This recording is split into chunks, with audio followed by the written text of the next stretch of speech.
In the final days of April of 1945, beneath tons of concrete and steel, inside a suffocating bunker located at almost 9 meters below the Chancellery of the Reich in Berlin, a dictator who had promised an empire of 1,000 years found himself cornered like a rat. His hands were trembling in an uncontrollable manner. His face, previously capable of hypnotizing entire multitudes, now looked emaciated, aged by decades in a matter of months. His eyes, sunken deep into their sockets, reflected something that they had never before shown publicly, an absolute and visceral panic. Adolf Hitler, the self-proclaimed supreme leader of the Third Reich, the architect of the Second World War, the man responsible for the systematic extermination of millions of people, was terrified. But it was not death what paralyzed him with fear. It was not the constant roar of the Soviet bombs falling over Berlin what kept him awake during entire nights. It was not even the certainty that his empire was crumbling all around him like a house of cards in the middle of a hurricane. What truly consumed him, what made him sweat cold and murmur obsessively, was a specific image that he could not get out of his head: the possibility of being captured alive by the forces of Joseph Stalin. Before you get comfortable, take a moment to give a good like to the video and subscribe, and tell me in the comments from where you are listening to us and what time it is for you. It is always fascinating to see who joins us from all parts of the world. Why would a dictator who had ordered the death of millions without blinking fear another dictator so much? What did Hitler know about the methods of Stalin that made him prefer suicide 1,000 times rather than falling into his hands? And how was it that the most powerful regime that Europe had seen in centuries collapsed in a matter of weeks until it was reduced to a handful of fanatics entrenched in a basement? This is the history of the final days of the Third Reich, a history of paranoia, betrayal, denial of reality, and, above all, of the deepest and most primitive fear that a human being can experience: the fear of being completely annihilated, not only physically, but in his very essence. To understand the panic that consumed Hitler in those final days, we must go back several years and examine the relationship between two of the most bloodthirsty tyrants that the world has ever known. Hitler and Stalin were not always mortal enemies. In fact, in August of 1939, barely days before the Second World War broke out, both dictators surprised the entire world by signing a pact of non-aggression. The Ribbentrop-Molotov Pact, named like this for the ministers of foreign relations of both countries, Joachim von Ribbentrop for Germany and Vyacheslav Molotov for the Soviet Union, was an alliance that seemed impossible. How could the leader of Nazism and the leader of communism, ideologies that had declared themselves mortal enemies, shake hands and divide Eastern Europe as if it were a cake? The answer is simple: political convenience. Hitler needed to ensure that he would not have to fight on two fronts simultaneously when he invaded Poland. Stalin, for his part, needed time to rebuild his army, decimated by the purges that he himself had ordered against his own officers. But both of them knew that that alliance was temporary.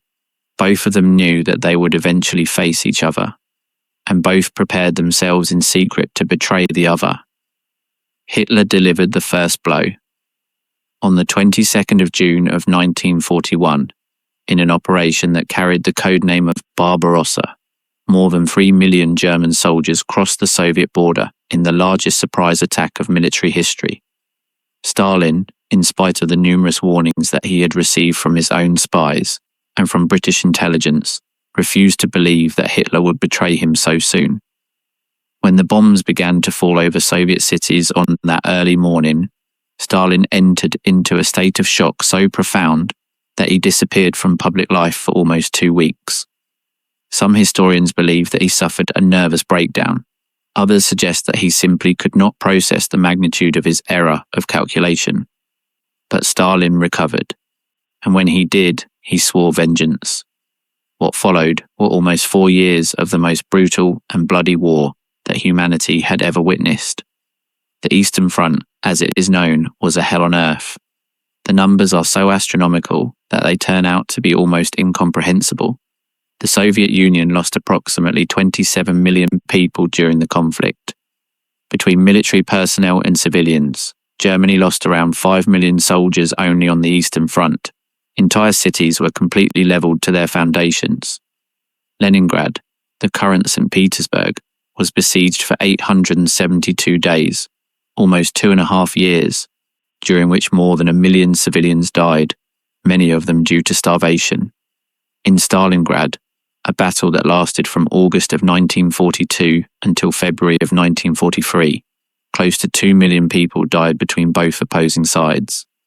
The atrocities committed by both armies defied any previous concept of human cruelty. And in the middle of all of this, Hitler and Stalin developed a personal hatred towards one another that transcended the political and the ideological. It was visceral, it was primitive, it was absolute. Stalin never forgot the betrayal of Hitler. He never forgot the humiliation of having been deceived. He never forgot the millions of Soviets who died because of the German invasion.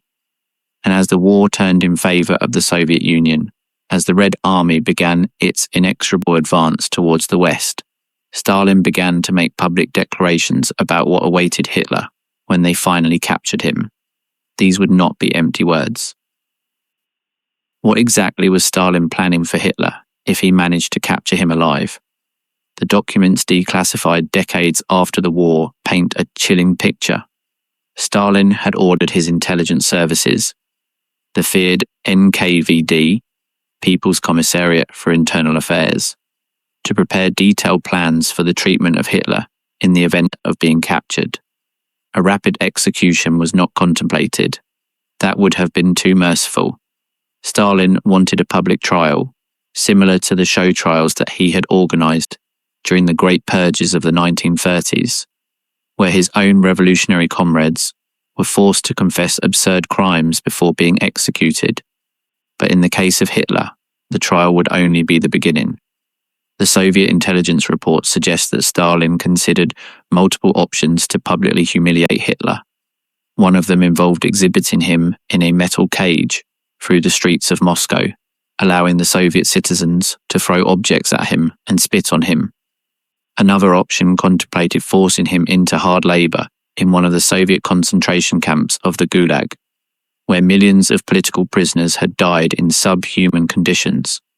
But perhaps the most disturbing option was the one that involved the very interrogators of the NKVD, famous for their methods of psychological and physical torture that could prolong the suffering of a prisoner for months or even years, without permitting him to die. Hitler knew these methods. The German intelligence services had compiled detailed information about the practices of the NKVD. He knew about the tortures, about the false trials, about the manner in which Stalin personally enjoyed supervising the suffering of his most important enemies. And he knew that, as the architect of Operation Barbarossa, as the man responsible for the death of millions of Soviets, he would occupy a special place on Stalin's list of vengeance. But there was something else that terrified Hitler, something that went even beyond physical torture. It was the idea of being exhibited as a trophy, of being shown to the entire world as a pathetic loser, like a failure. Hitler had built his entire public image around the concept of invincibility, of racial superiority, of manifest destiny. The idea of being dragged through the streets of Moscow, humiliated before the cameras of the world, destroyed everything that he believed he was. For a narcissist of his magnitude, that public humiliation was worse than any imaginable physical torture. And thus, as the Red Army approached closer and closer to Berlin, the fear of Hitler transformed into an obsession. He began to speak constantly about the topic with his closest associates. He described to them in macabre detail what he imagined that Stalin would do to him if they captured him. He made them promise that they would never permit him to fall into Soviet hands. And he began to meticulously plan his own death as a way of snatching away from Stalin his most prized prey. But how did the Third Reich, which in 1942 controlled territory from the Atlantic to the gates of Moscow, from the Arctic Circle to the north of Africa, arrived at this point of total collapse. How was it that an army that seemed invincible ended up defending the ruins of its very own capital? To understand the final collapse, we must examine the strategic errors, the disastrous decisions, and the systematic denial of reality that characterized the final years of the Nazi regime. The turning point arrived in Stalingrad. The battle for this Soviet industrial city, located on the banks of the Volga River, turned into a personal obsession for Hitler. The city carried the name of his arch-enemy, which converted it into a symbolic objective in addition to a strategic one. Hitler ordered that Stalingrad be taken at any cost, regardless of the casualties, regardless of the warnings of his generals concerning the logistical difficulties, regardless that the Russian winter was approaching with its brutal ferocity. The 6th German Army, commanded by General Friedrich Paulus, was trapped in the city when the Soviet forces executed a brilliant pincer maneuver that cut off all of the supply lines. Hitler prohibited any attempt of a retreat or breaking of the siege. He ordered his troops that they should fight down to the last cartridge, down to the last soldier. The result was a military catastrophe of biblical proportions. Out of the approximately 330,000 German soldiers who participated in the battle, only some 91,000 survived to be captured. Out of those prisoners, less than 6,000 would eventually return to Germany, many of them after spending a decade inside Soviet labor camps. Stalingrad demonstrated that the German army was not invincible. More importantly, it demonstrated that Hitler was capable of sacrificing entire armies for his personal pride. His generals began to doubt him. Some began to conspire against him. On the 20th of July of 1944, a group of officers from the German army attempted to assassinate Hitler by means of a bomb placed in his military headquarters in East Prussia, known as the Wolf's Lair. Colonel Klaus von Stauffenberg, the principal conspirator, managed to place a briefcase with explosives beneath the conference table where Hitler was meeting with his generals. The bomb exploded, killing 4 people and gravely wounding others. But Hitler survived, partially protected by the heavy oak table that deflected a great part of the explosion. The reaction of Hitler in the face of this assassination attempt was brutal and paranoid. More than 7,000 people were arrested in the following weeks. Approximately 4,980 were executed, many of them after summary trials, before the infamous People's Court presided over by Judge Roland Freisler, a Nazi fanatic known for his hysterical diatribes against the accused. Stauffenberg and other principal conspirators were shot the very same night of the attack. Others were slowly hanged with piano wires, a method of execution that was especially cruel that Hitler specifically ordered to prolong their agony. The executions were filmed so that Hitler could watch them later. The attack of the 20th of July had profound consequences on the psyche of Hitler. Already paranoid by nature, he became even more distrustful of everyone who surrounded him. He began to see conspiracies everywhere. He ceased to trust his own generals, convinced that many of them were traitors, who were only waiting for the opportune moment to stab him in the back. And this paranoia directly affected his capacity to direct the war, since he systematically rejected the military advice of his most competent officers. Meanwhile, on the Western Front, the Western Allies had landed in Normandy on the 6th of June of 1944. Although Hitler had anticipated an invasion through the English Channel, his generals and he himself were convinced that the principal landing would occur in Calais, the narrowest point of the Channel. When the Allied troops began to disembark on the beaches of Normandy, Hitler initially refused to believe that it was the main attack. He ordered that the reserve panzer divisions remain in their place, waiting for the supposed real attack in Calais. By the time that he finally authorized their mobilization, the Allies had already established a solid beachhead. The Allied advance was unstoppable. Paris was liberated on the 25th of August of 1944. By September, the Allied forces had crossed the German border. Hitler responded by ordering one final desperate offensive in the Belgian Ardennes in December of 1944, known as the Battle of the Ardennes. or, in English, the Battle of the Bulge.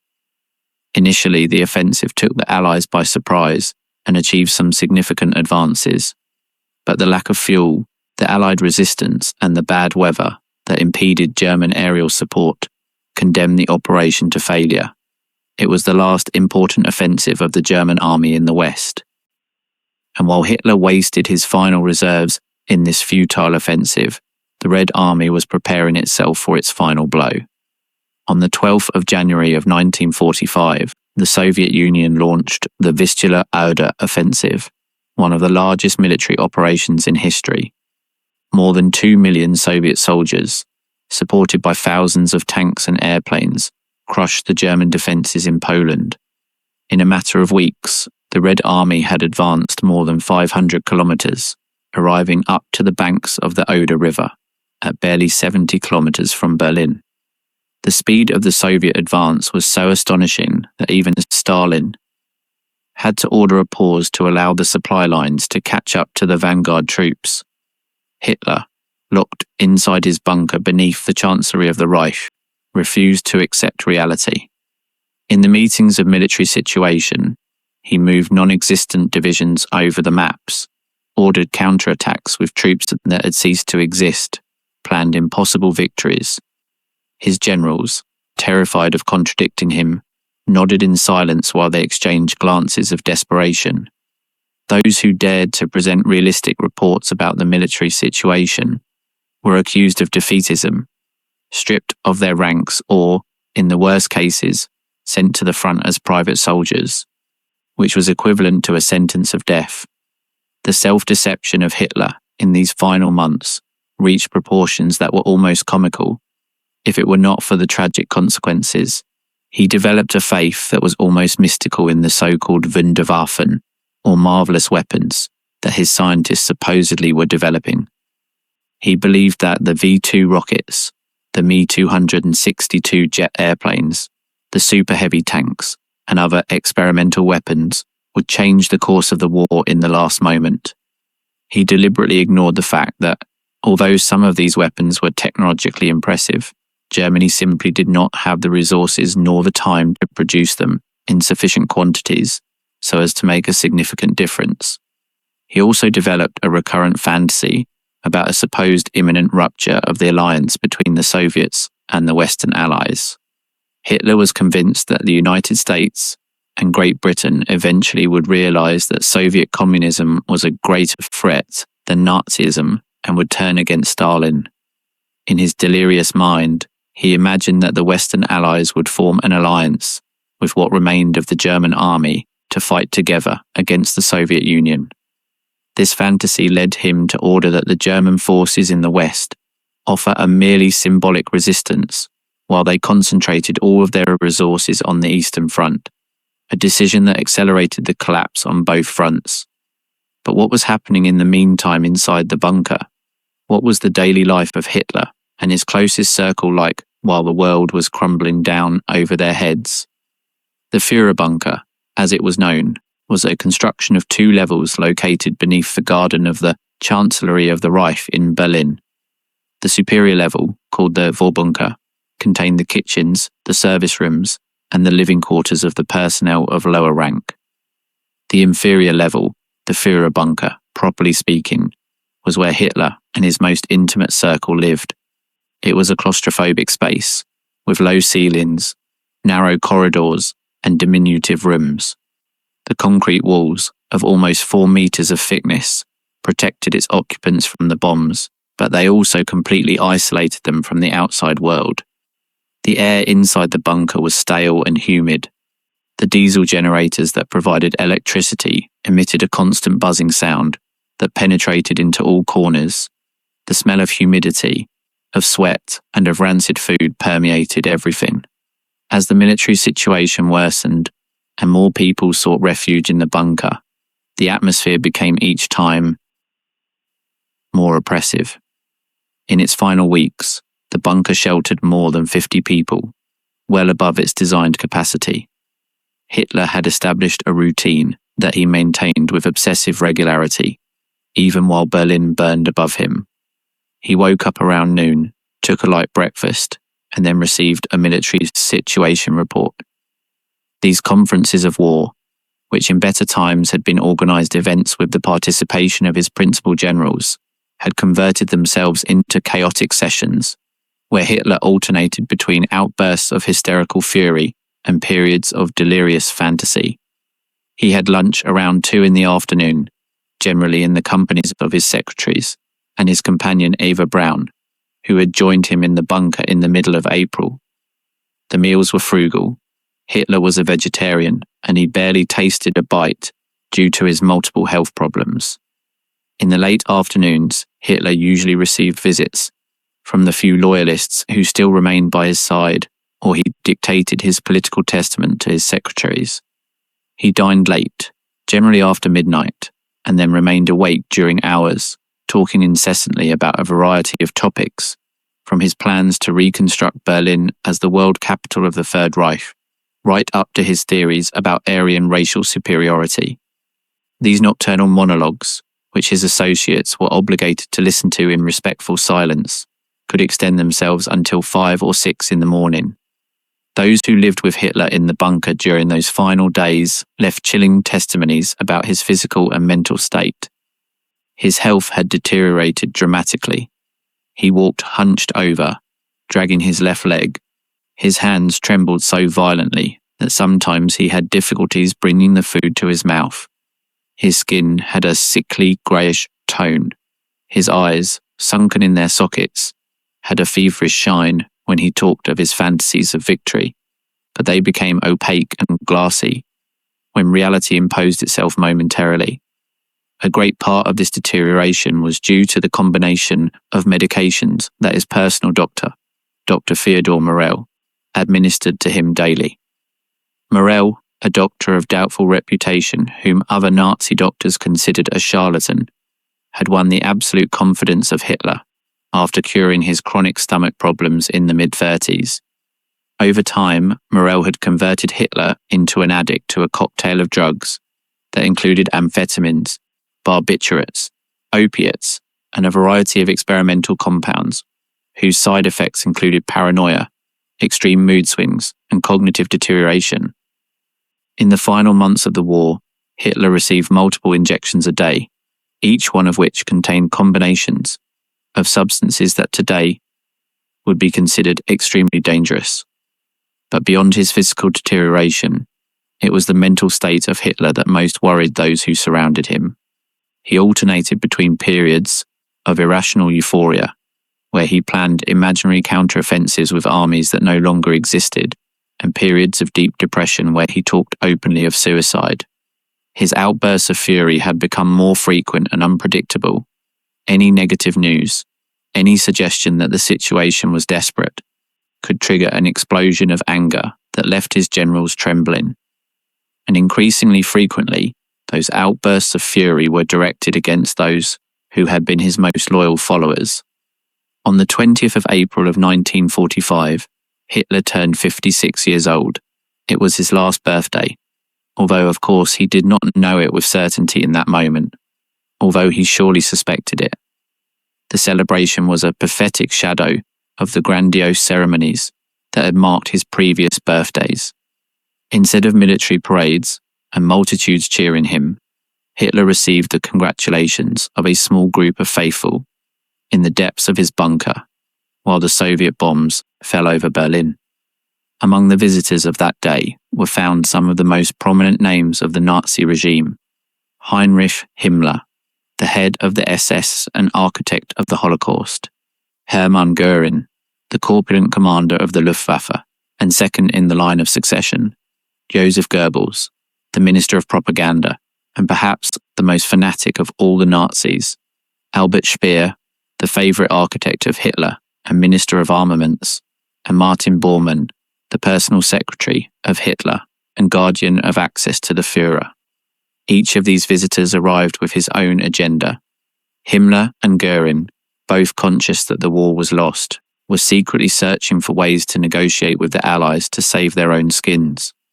Speer, who had spent the last months discreetly sabotaging the scorched earth orders of Hitler, came to say goodbye to the leader whom he had once adored. Only Goebbels and Bormann remained completely loyal, decided to remain next to Hitler until the end. After the formal congratulations, several of the attendees urged Hitler to abandon Berlin and move to the so-called Alpine Redoubt, a supposed fortress in the Bavarian Alps, where, according to rumours, the Nazis planned to make their last resistance. Hitler listened to these suggestions, but did not give a definitive answer. In retrospect, it seems clear that he had already made his decision. He would die in Berlin, the capital of the empire that he had built and destroyed. That night of the 20th of April, Hitler went up to the Chancellery Garden for the last time. It was a brief appearance, barely a few minutes, during which he reviewed a group of youths from the Hitler Youth who had been recruited to defend Berlin. These children, some of barely 12 or 13 years old, had been armed with Panzerfaust anti-tank rifles and sent to face the Soviet tanks. Hitler shook their hands, pinched their cheeks, told them that the future of the Reich depended on them. It was the last time that the Berliners saw their Führer in person. In the following days, the situation deteriorated with dizzying speed. On the 21st of April, Soviet troops entered the northern suburbs of Berlin. The sound of combat, which for weeks had been a distant rumour, was now a constant roar that was heard even in the depths of the bunker. Hitler ordered a counterattack, utilising the forces of General Felix Steiner, but Steiner did not have sufficient forces to execute the order.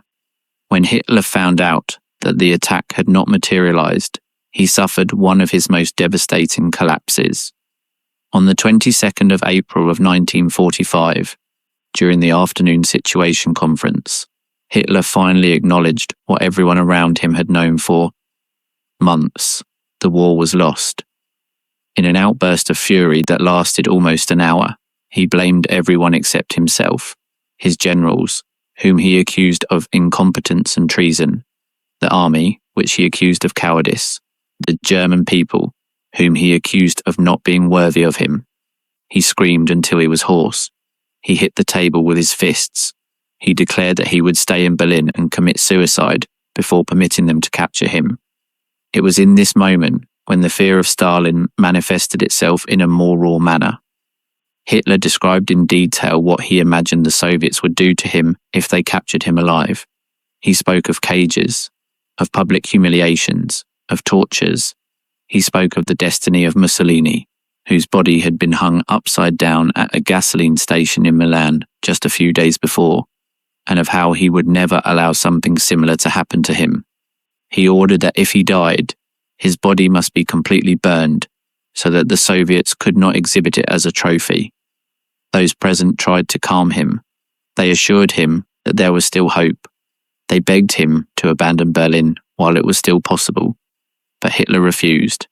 His decision was made, and in the following days, he began to put his affairs in order with the meticulousness of someone who knows that his time is running out.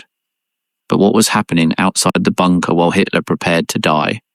What was the Battle of Berlin, one of the most brutal urban combats in history, like? The Soviet forces that surrounded Berlin numbered approximately 2,500,000 soldiers, organised into 3 army fronts under the general command of Marshal Georgy Zhukov. Facing them, the defenders of Berlin numbered barely some 80,000 regular soldiers, complemented by approximately 40,000 members of the Hitler Youth, elderly men of the Volkssturm, the German popular militia, and remnants of various units that had managed to escape the Soviet encirclement. Many of these defenders lacked basic military training. Some barely knew how to load a weapon. The battle officially began on the 16th of April of 1945, when the Red Army launched its final assault against the German defences on the heights of Seelow, east of Berlin. During 3 days, the Soviets crashed against heavily fortified German positions, suffering devastating casualties. But the Soviet numerical and firepower superiority was overwhelming. By the 19th of April, the defences of Seelow had been overcome and the road to Berlin was left open. What followed was a nightmare of destruction. The Soviets, conscious that the war was about to end, did not skimp on artillery. Projectiles literally rained over Berlin, day and night, without rest. The buildings crumbled one after another. The streets filled with rubble, with corpses, with wounded civilians who had nowhere to go. The subway system, where hundreds of thousands of Berliners had taken refuge, was partially flooded when SS troops blew up the tunnels that passed beneath the Lamberg Canal to slow the Soviet advance. No one knows with certainty how many people died drowned in those dark tunnels. The house-by-house fighting was of an indescribable brutality. The Soviet soldiers, many of whom had lost their families at the hands of the Nazis, were in no mood to show mercy. The atrocities committed against the civilian population of Berlin, especially against women, constitute one of the darkest chapters of the Second World War. It is estimated that between 100,000 and 2 million German women were victims of sexual violence during the Soviet occupation, although the exact figures will probably never be known. This reality, of which Hitler was fully aware thanks to intelligence reports, fed even more his determination not to fall into Soviet hands. Meanwhile, in the bunker, the personal dramas multiplied. On the 23rd of April, Hitler received a telegram from Hermann Göring that made him explode with fury. Göring, who had taken refuge in the south of Germany, interpreted Hitler's declarations of the previous day as a de facto abdication and requested permission to assume the leadership of the Reich according to the succession provisions established years earlier. Hitler, convinced that this was a coup d'etat attempt, ordered the immediate arrest of Göring and stripped him of all his positions and honours.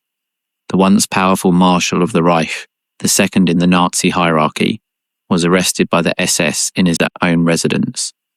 A few days later, on the 28th of April, Hitler received even more devastating news. Heinrich Himmler, the head of the SS, his most loyal subordinate for years, was secretly negotiating the surrender of Germany with the Western Allies through Count Volker Bernadotte, a Swedish diplomat.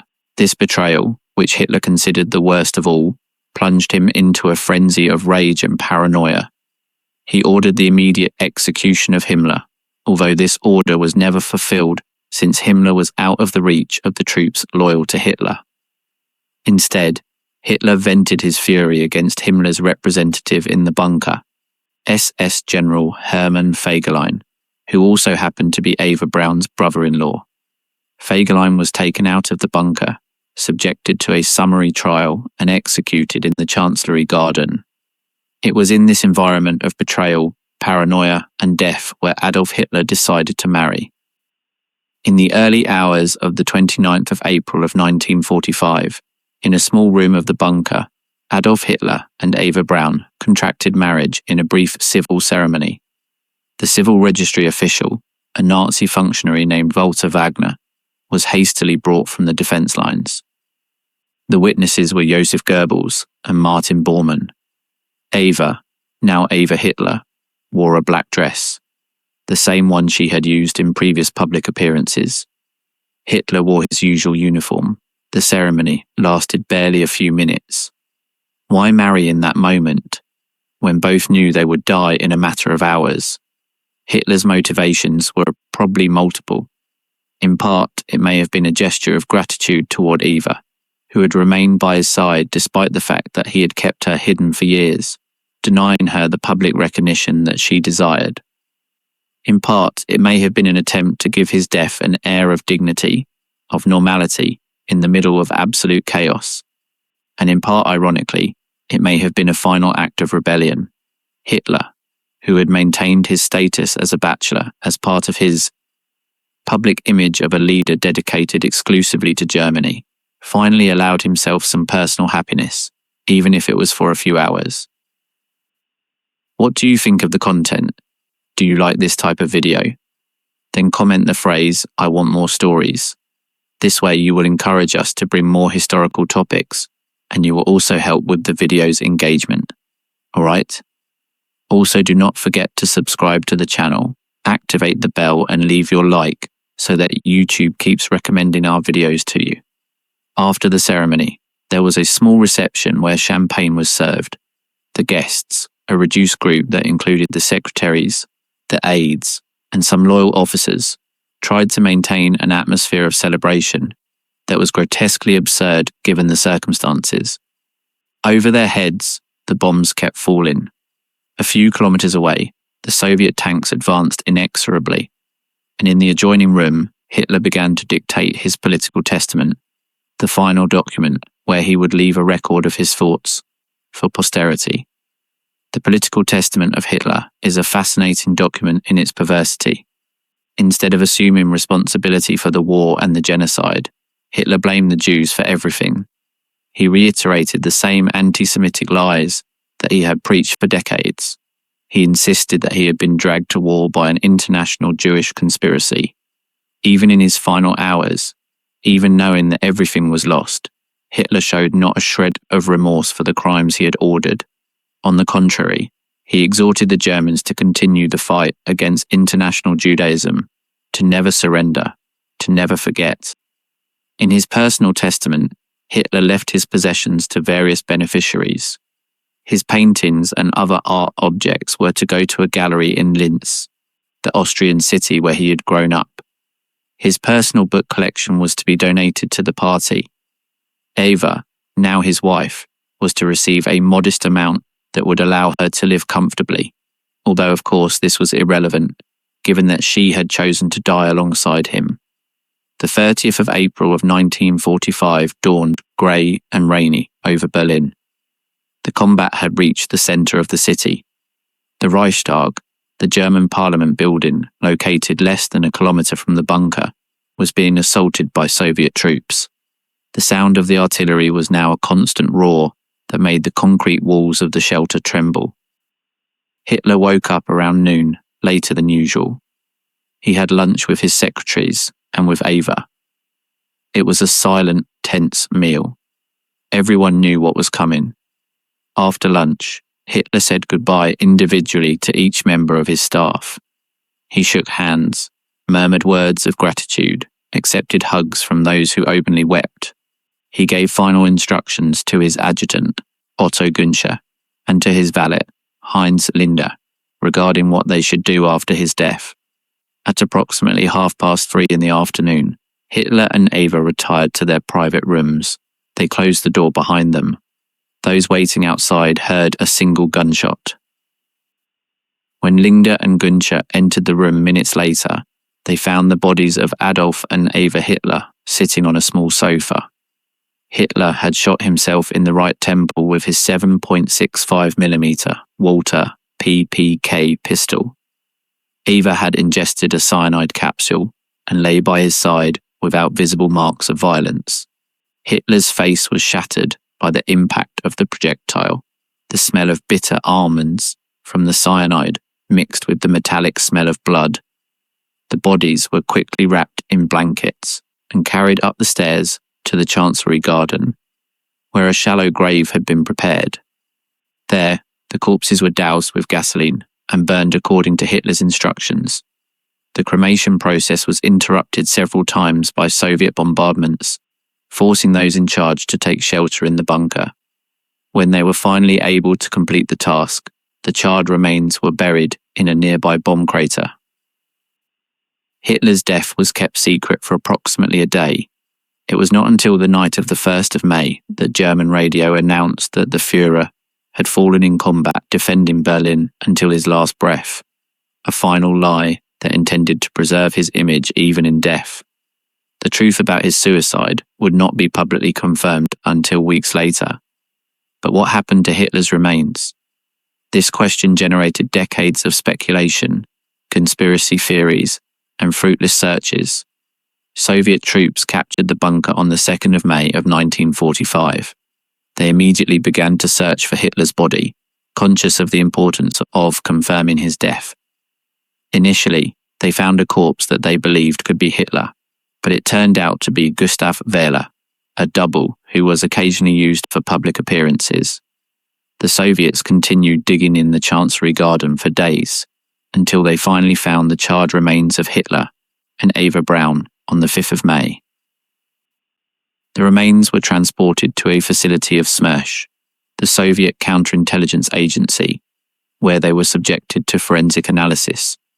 Soviet doctors were able to positively identify Hitler's remains based on his dental records, which had been recovered along with fragments of his jaw.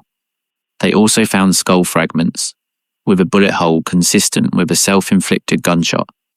However, Stalin ordered that these findings be kept secret.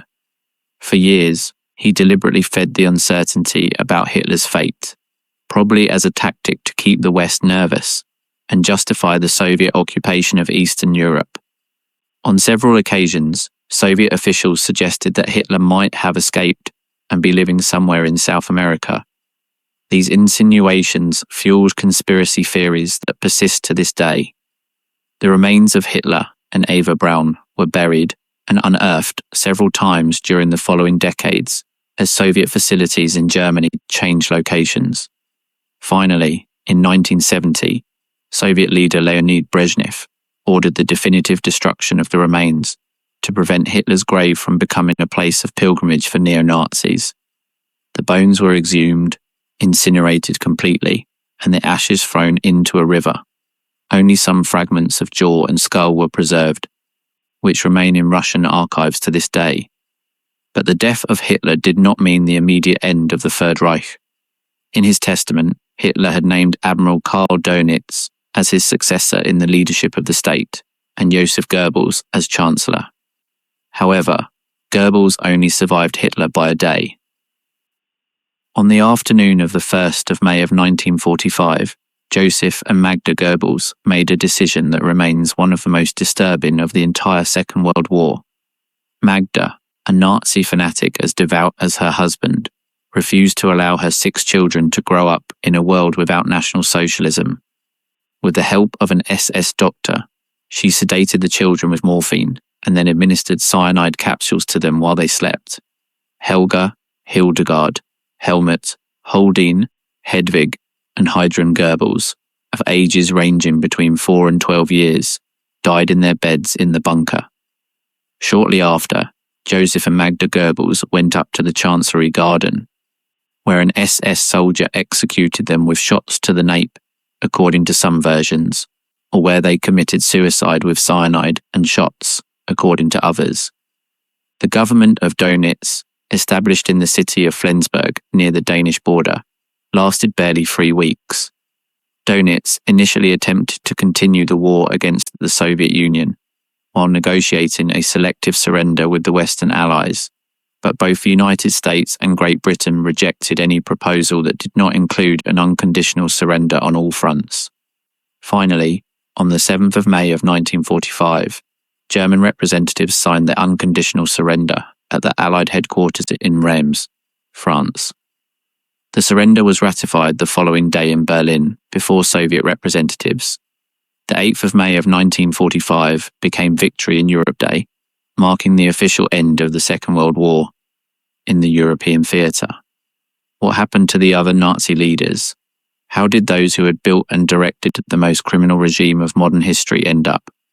Heinrich Himmler, the head of the SS, tried to pass unnoticed by disguising himself as a simple soldier. He was captured by British forces on the 23rd of May of 1945. During a medical examination, he bit a cyanide capsule that he had hidden in his mouth and died before they could interrogate him. Hermann Göring surrendered to American troops on the 9th of May. He was tried in Nuremberg along with 20 other Nazi leaders. Found guilty of war crimes and crimes against humanity, he was sentenced to death by hanging. However, a few hours before his scheduled execution, Göring managed to obtain a capsule of cyanide, possibly thanks to the help of a sympathetic guard, and committed suicide in his cell. Martin Bormann tried to escape the bunker the night of the 1st of May. For decades, his destiny was a mystery, and it was speculated that he might have escaped to South America. However, in 1972, during construction work in Berlin, human remains were discovered that were identified via DNA analysis in 1998 as belonging to Bormann. Apparently he died trying to cross the Soviet lines, possibly committing suicide with cyanide to avoid capture. Albert Speer, the architect and Minister of Armaments, surrendered to Allied forces and was tried in Nuremberg.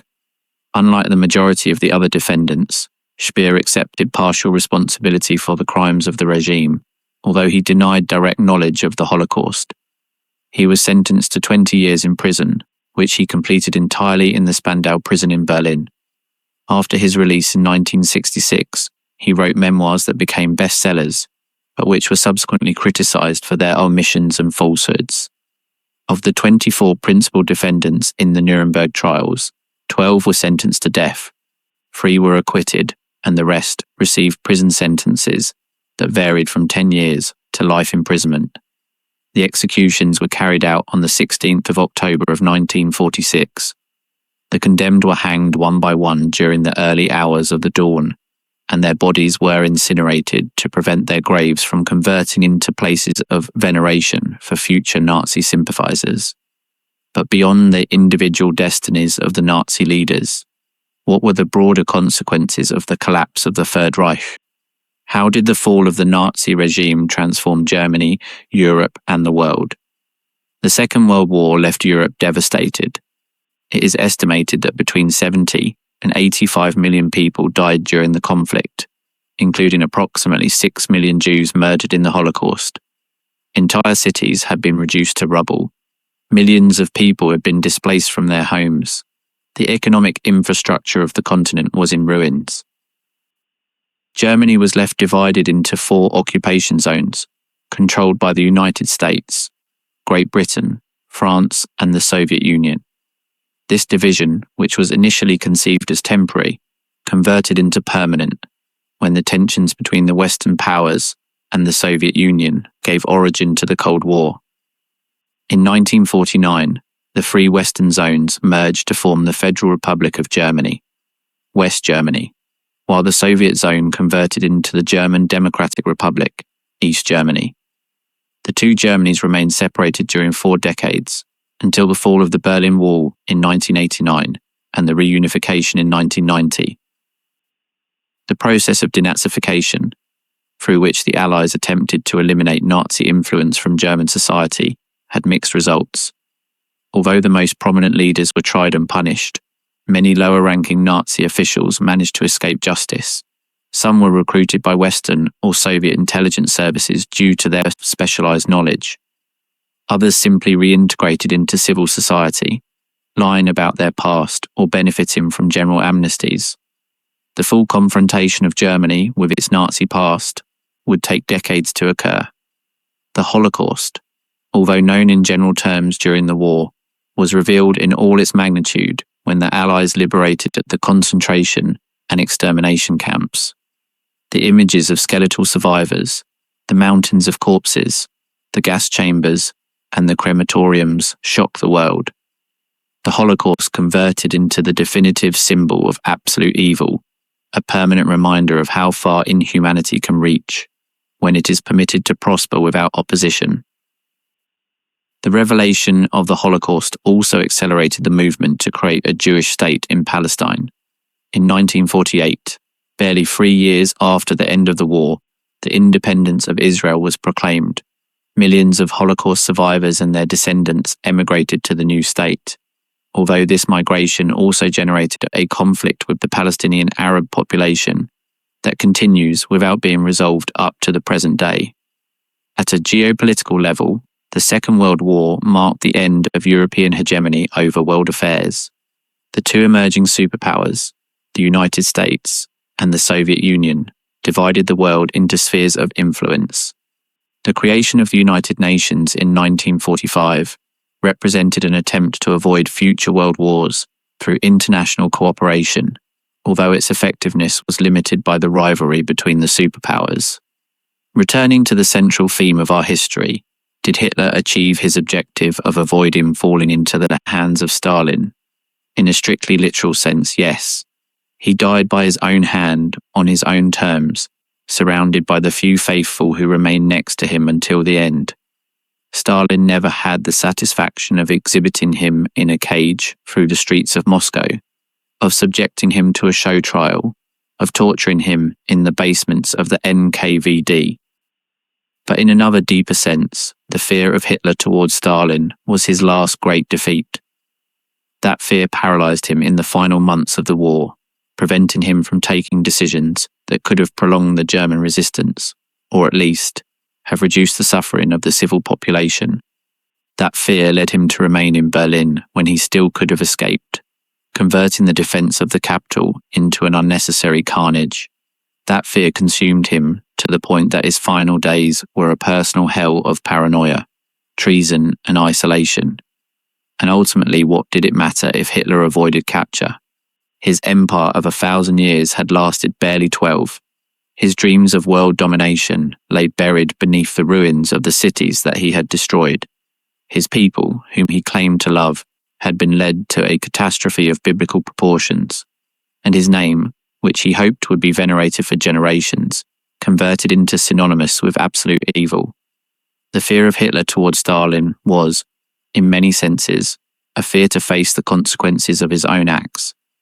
During years, he had ordered atrocities without assuming personal responsibility, always finding others whom to blame.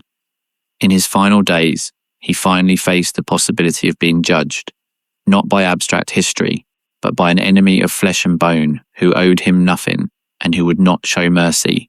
And that possibility terrified him more than anything in the world. There are those who argue that the suicide of Hitler was an act of definitive cowardice. Instead of facing the consequences of his crimes, he chose to escape. Instead of giving testimony before a tribunal, he chose permanent silence. Instead of permitting that his victims see him fallen, he chose to deny it to them. Others argue that the form of his death is irrelevant compared to the magnitude of his crimes. What punishment could have been appropriate for someone responsible for the death of tens of millions of people? What torture could have compensated the suffering of the victims of the Holocaust? From this perspective, the suicide of Hitler was simply the ultimate irrelevance of a life dedicated to causing suffering. What is clear is that the fear that consumed Hitler in his final days was a direct product of the decisions that he had taken throughout his life. He had chosen the war. He had chosen the genocide. He had chosen to govern through brutality.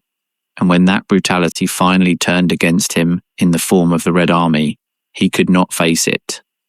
In a certain sense, the history of the final days of Hitler is a parable about the consequences of absolute power. During years, Hitler had been capable of doing whatever he wanted without facing consequences. He had ordered invasions, massacres, exterminations, and the world had not been able to stop him. He had convinced himself that he was invincible, that he was special, that he was destined for great things. And now, in the depths of a humid and suffocating bunker, while the Soviet bombs made the walls tremble, that illusion was crumbling together with everything else. But what was passing in the mind of those who remained next to Hitler until the end? What motivated these people to stay in a condemned bunker when they could have attempted to escape? Was it genuine loyalty, fear, fanaticism, or simply the inability to imagine a world without the Führer? The testimonies of the survivors of the bunker reveal a complex mixture of motivations. Some, like the secretaries Traudl Junge and Gerda Christian, remained for a sense of professional duty, combined with a fascination almost hypnotic for Hitler. Junge, who was barely 22 years old when she began to work as personal secretary of Hitler in 1942, described subsequently how the Nazi leader could be charming, paternal even, in his daily interactions. This image contrasted so dramatically with the reality of his crimes that many of the persons closest to him simply could not reconcile both facets. Others, like the personal pilot of Hitler, Hans Baur, remained for personal loyalty forged during years of service. Baur had flown with Hitler since the early days of the Nazi movement and considered him not only his leader, but his friend. Even in the last days, Baur attempted to convince Hitler to escape by plane, offering to take him to Spain, Argentina, or Japan. Hitler rejected all these proposals, but Baur remained in the bunker until the end, being captured by the Soviets days after the suicide of Hitler. And then there were the true fanatics, those for whom National Socialism was not simply a political ideology, but a religion. Joseph Goebbels was the most extreme example of this category. In his diaries and declarations, Goebbels expressed a devotion almost mystical towards Hitler, seeing him as a messianic figure whose death would mark the end of an era. For Goebbels, surviving Hitler would have been unthinkable, a treason to everything he believed. His decision to murder his own children before committing suicide with his wife represents the darkest point of this fanaticism carried to its ultimate consequences. The atmosphere inside the bunker in those final days was a surreal mixture of forced normality and despair barely contained. The meals were served at regular hours. The secretaries continued transcribing dictations. The orderlies cleaned and served as if nothing extraordinary was happening. But beneath this facade of routine, everyone knew that the end was approaching. Some drank in excess to numb their nerves, others cried in private, and almost everyone, in some moment, contemplated the possibility of their own death. Hitler, conscious that many of his subordinates might prefer capture to death, distributed capsules of cyanide among the inhabitants of the bunker. These small glass ampules, which contained the mortal poison, were delivered as gifts to secretaries, cooks, and officers alike. Hitler even proved the effectiveness of the poison in his dog Blondie, a German shepherd that had been his constant companion for years. The animal died instantaneously, confirming that the capsules worked. That act, which some interpreted as unnecessary cruelty and others as practical precaution, illustrated the mentality of a leader who preferred absolute death rather than any possibility of survival in enemy hands. But what would have happened really if Hitler had been captured alive? Were his fears justified, or were they the product of an uncontrolled paranoia?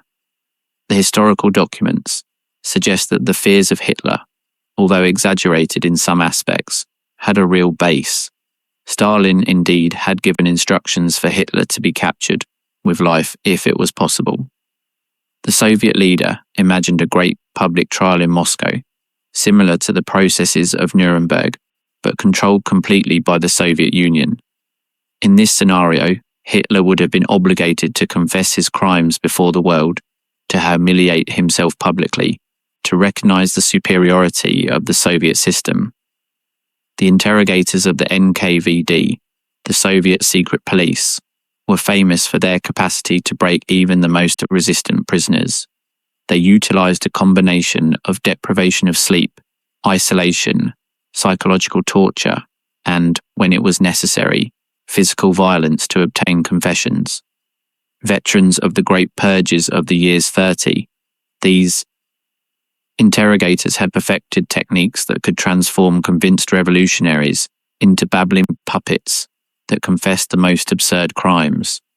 What would they have achieved with Adolf Hitler, an individual whose physical and mental health already was gravely compromised? It is probable that, subjected to these techniques, Hitler would have ended up confessing everything that his captors might want. He would have admitted real and invented crimes.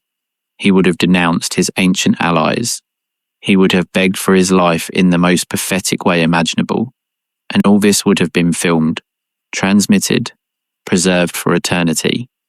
For someone like Hitler, whose public image was everything, this perspective was genuinely worse than death. Moreover, there was the precedent of what had happened with Benito Mussolini. The Italian dictator, ally of Hitler during almost all the war, had been captured by Italian partisans on the 27th of April of 1945. Barely 3 days before the suicide of Hitler. Mussolini, together with his lover Clara Petacci and various members of his retinue, was executed summarily. But that was not all. The bodies were taken to Milan and hung upside down in a service station, where an infuriated multitude beat, spat, and mutilated them during hours. The photographs of Mussolini hanging like a piece of meat arrived to the bunker of Hitler and caused a profound impression. Hitler, who always had admired Mussolini as precursor of European fascism, was horrified before the indignity of his death. He reiterated his orders that his body must be burned completely, without leaving any remainder that could be exhibited or profaned in a similar manner. However, in spite of these precautions, the Soviets did obtain parts of the body of Hitler. As we mentioned previously, fragments of jaw and skull were recovered from the carbonized remains and conserved as evidence. During decades, these macabre artifacts remained in secret Soviet archives, shown occasionally to select visitors as trophies of war. In 2009, American researchers obtained permission to analyze a fragment of skull that the Russians affirmed belonged to Hitler, only to discover via analysis of DNA that in reality it belonged to a woman of between 20 and 40 years, possibly Eva Braun, or perhaps someone completely different. This discovery revived briefly the conspiracy theories about the survival of Hitler, although the dental evidence continues being considered conclusive by the majority of historians. Now, beyond the personal destiny of Hitler, how did the common German citizens live the collapse of the Third Reich? What did it signify for millions of persons to see the world crumble that they had known during 12 years? The experience of the collapse varied enormously depending on where one was located in Germany and under which army of occupation one fell. In the West, the American, British, and French forces generally treated the civilian population with relative humanity, although not without incidents of violence and looting. The Germans who fell under Western occupation experienced material privations, but rarely feared for their lives, simply for being Germans. In the East, the situation was radically different. The Red Army, composed in its majority by soldiers who had seen their own homes destroyed and their families murdered by the Nazis, arrived with thirst for vengeance. The Soviet propaganda had dehumanized the Germans during years, presenting them as beasts who deserved any punishment. And although some Soviet commanders attempted to maintain discipline, many others looked towards another side while their troops vented themselves with the civil population. The atrocities committed during the Soviet occupation of the east of Germany constitute one of the darkest chapters of the post-war. In addition to the massive sexual violence mentioned previously, there were summary executions, systematic lootings, and forced deportations. Entire towns were emptied of their masculine population, sent to labor camps in Siberia, from where many would never return.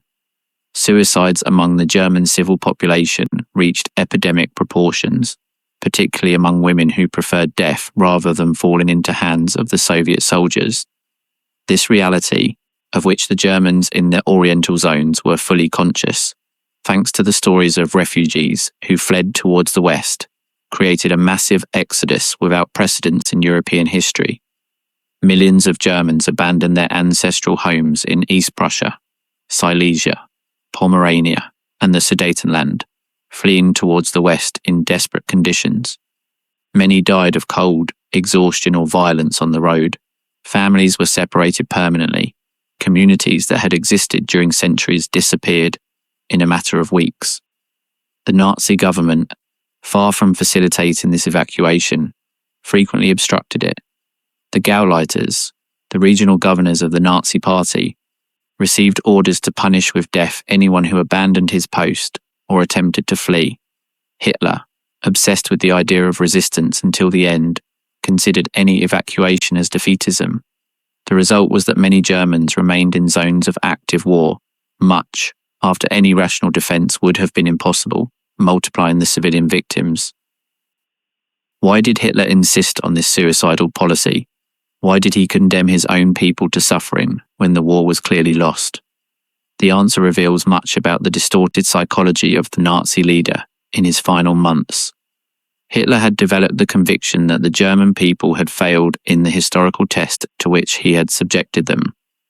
If Germany lost the war, he reasoned, it was because the Germans had not been sufficiently strong, sufficiently decided, sufficiently worthy of the greatness that he had promised them.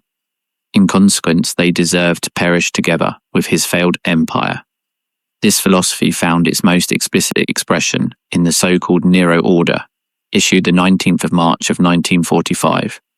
In this decree, Hitler ordered the destruction of all the German infrastructure that could be useful to the enemy: factories, bridges, railways, systems of communication, installations of water and electricity. If it had been implemented completely, this order would have converted Germany into an uninhabitable wasteland, condemning millions of civilians to a certain death by starvation and disease. It was Albert Speer, the Minister of Armaments and sometime favourite of Hitler, who dared to sabotage this order. Speer, who had spent years facilitating the machinery of Nazi war, experienced something akin to a moral awakening in the final months of the conflict. He realised that the war was lost and that the Nero order would only cause additional suffering without any military purpose. He travelled through Germany, instructing secretly to local officers and administrators that they disobey the orders of destruction, preserving thus the infrastructure that would permit the post-war reconstruction. When Hitler found out about the activities of Speer, he summoned him to the bunker for a confrontation. In a conversation that Speer would relate subsequently in his memoirs, Hitler asked him directly if he had disobeyed his orders. Speer, in a moment of bravery or perhaps of resignation, admitted that yes. Hitler, surprisingly, did not order his execution.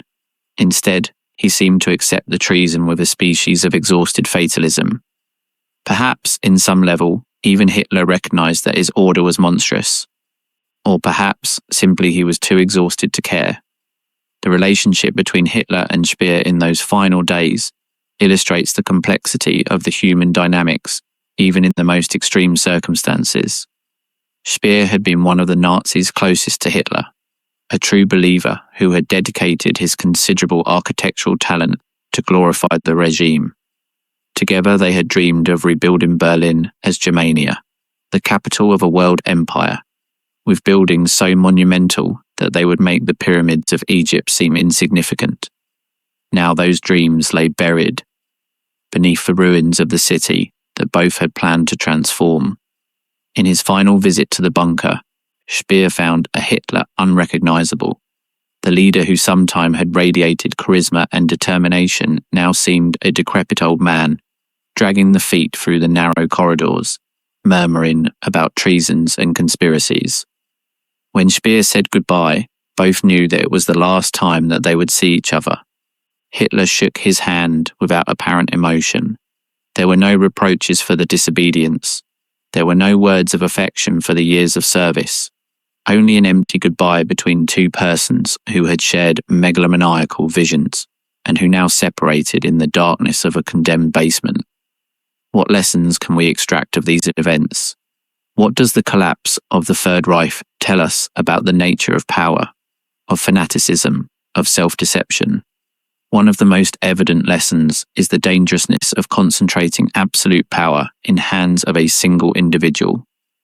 Hitler, throughout his government, had eliminated systematically any mechanism of control or counterweight that could limit his authority. The generals who dared to contradict him were dismissed or worse. The ministers competed for his favour instead of offering honest advice. The result was a system where the most important decisions of life or death for millions of persons, were taken by a single mind increasingly disconnected from the reality. The strategic errors of Hitler in the final years of the war were directly attributable to this concentration of power. His refusal to permit tactical retreats when they were militarily necessary resulted in the destruction of entire armies. His insistence on micromanaging military operations from his bunker to hundreds of kilometers from the front led to absurd decisions based on outdated or directly false information. His distrust toward his own generals led him to ignore advice that could have prolonged the German resistance or, at least, reduced the casualties. Another lesson is the power of collective self-deception. The Nazi regime had constructed a system of propaganda so effective that many Germans genuinely believed in the invincibility of the Reich, even when the evidence of the defeat was overwhelming. The newspapers and the radio continued proclaiming imaginary victories until the final weeks of the war. The officials who attempted to report the real situation were accused of defeatism and punished. The result was a massive disconnection between the reality and the perception. a bubble of illusions that only burst when the enemy tanks appeared literally in the streets. Hitler himself was the greatest exponent of this self-deception.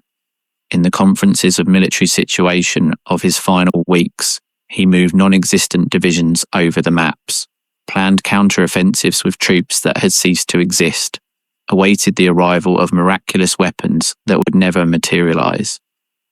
When the reality imposed itself momentarily, he reacted with fury, accusing everyone of treason and cowardice. But these outbursts were followed inevitably by a return to the fantasies, as if the mind of Hitler simply could not accept the truth during prolonged periods.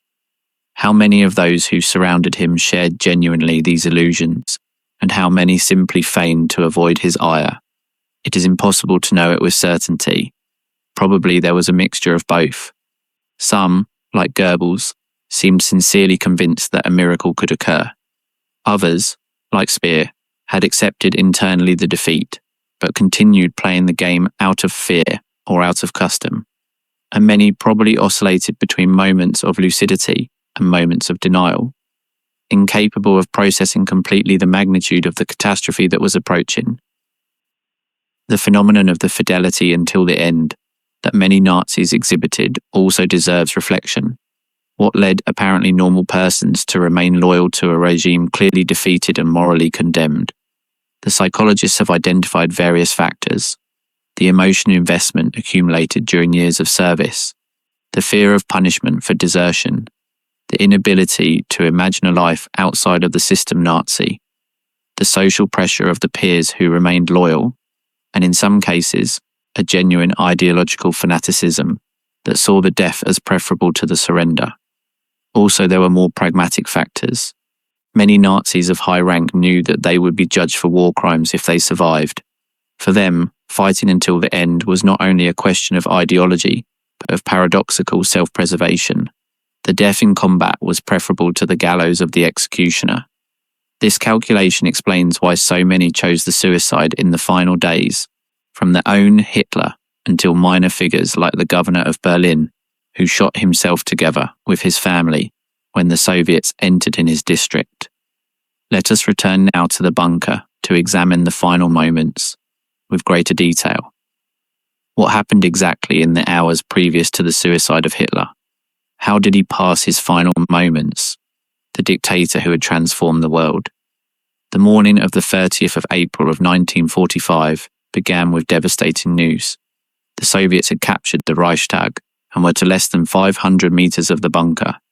The combats developed themselves literally over the heads of the occupants of the shelter, with the roar of the explosions filtering through the thick walls of concrete. Already there was no hope of rescue, of counter-offensive, of miracle. The end had arrived.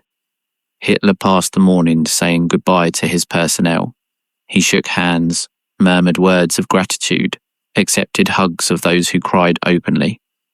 To some, he gave permission to attempt to escape from the Soviet encirclement. To others, he delivered personal objects as mementos: his signed portrait, medals, small objects of sentimental value. It was an exceptionally civilized farewell, almost anticlimactic, considering the magnitude of the events that surrounded it. Around midday, Hitler lunched for the last time. He sat at the table with his two secretaries, Traudl Jungder and Gerda Christian, and with his dietetic cook, Constanze Manziali. Eva, now officially Eva Hitler, also was present. The conversation was superficial, almost trivial. They discussed about the best way of training dogs, about the difficulties of the rationing of food, about daily topics that seemed absurdly irrelevant given the context. Nobody mentioned what everyone knew that would happen after the lunch.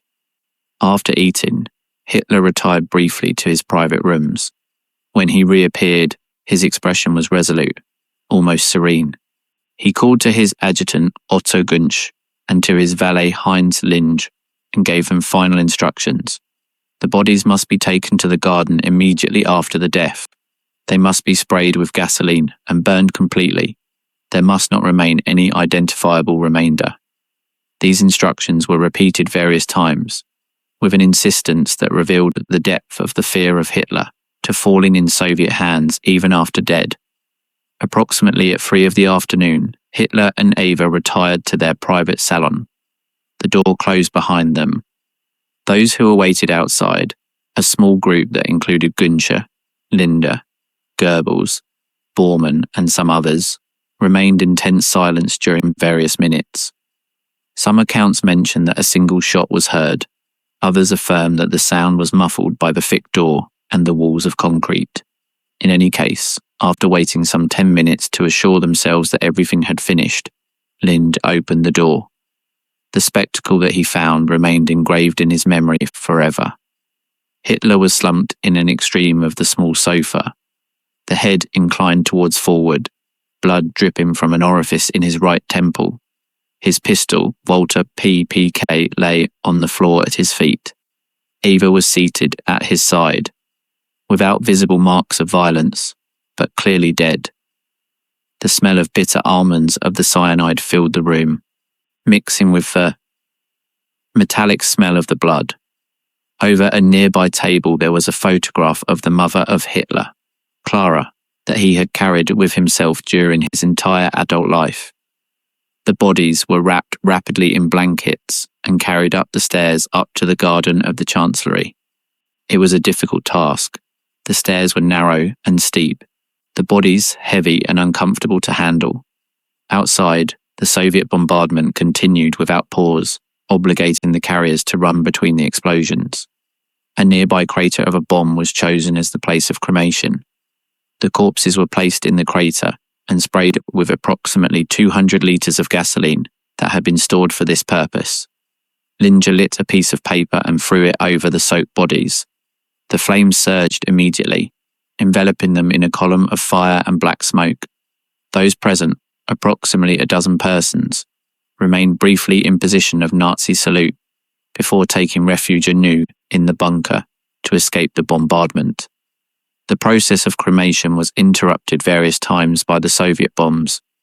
Those in charge had to go out repeatedly to add more gasoline and assure themselves that the bodies were consumed completely. The process took several hours. When it finally finished, the carbonized remains were buried hastily in another nearby crater and covered with earth and rubble. Was the suicide of Hitler an act of cowardice or a rational decision given the circumstances? This question has been debated by historians and psychologists during decades. From one perspective, the suicide was the cowardly exit of someone who could not face the consequences of his acts. Hitler had sent millions to the death without blinking, but when his turn arrived to face the danger, he chose to escape.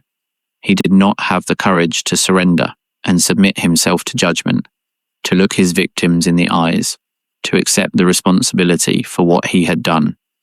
Instead, he hid in a basement and shot himself, leaving the others clean the disaster that he had created.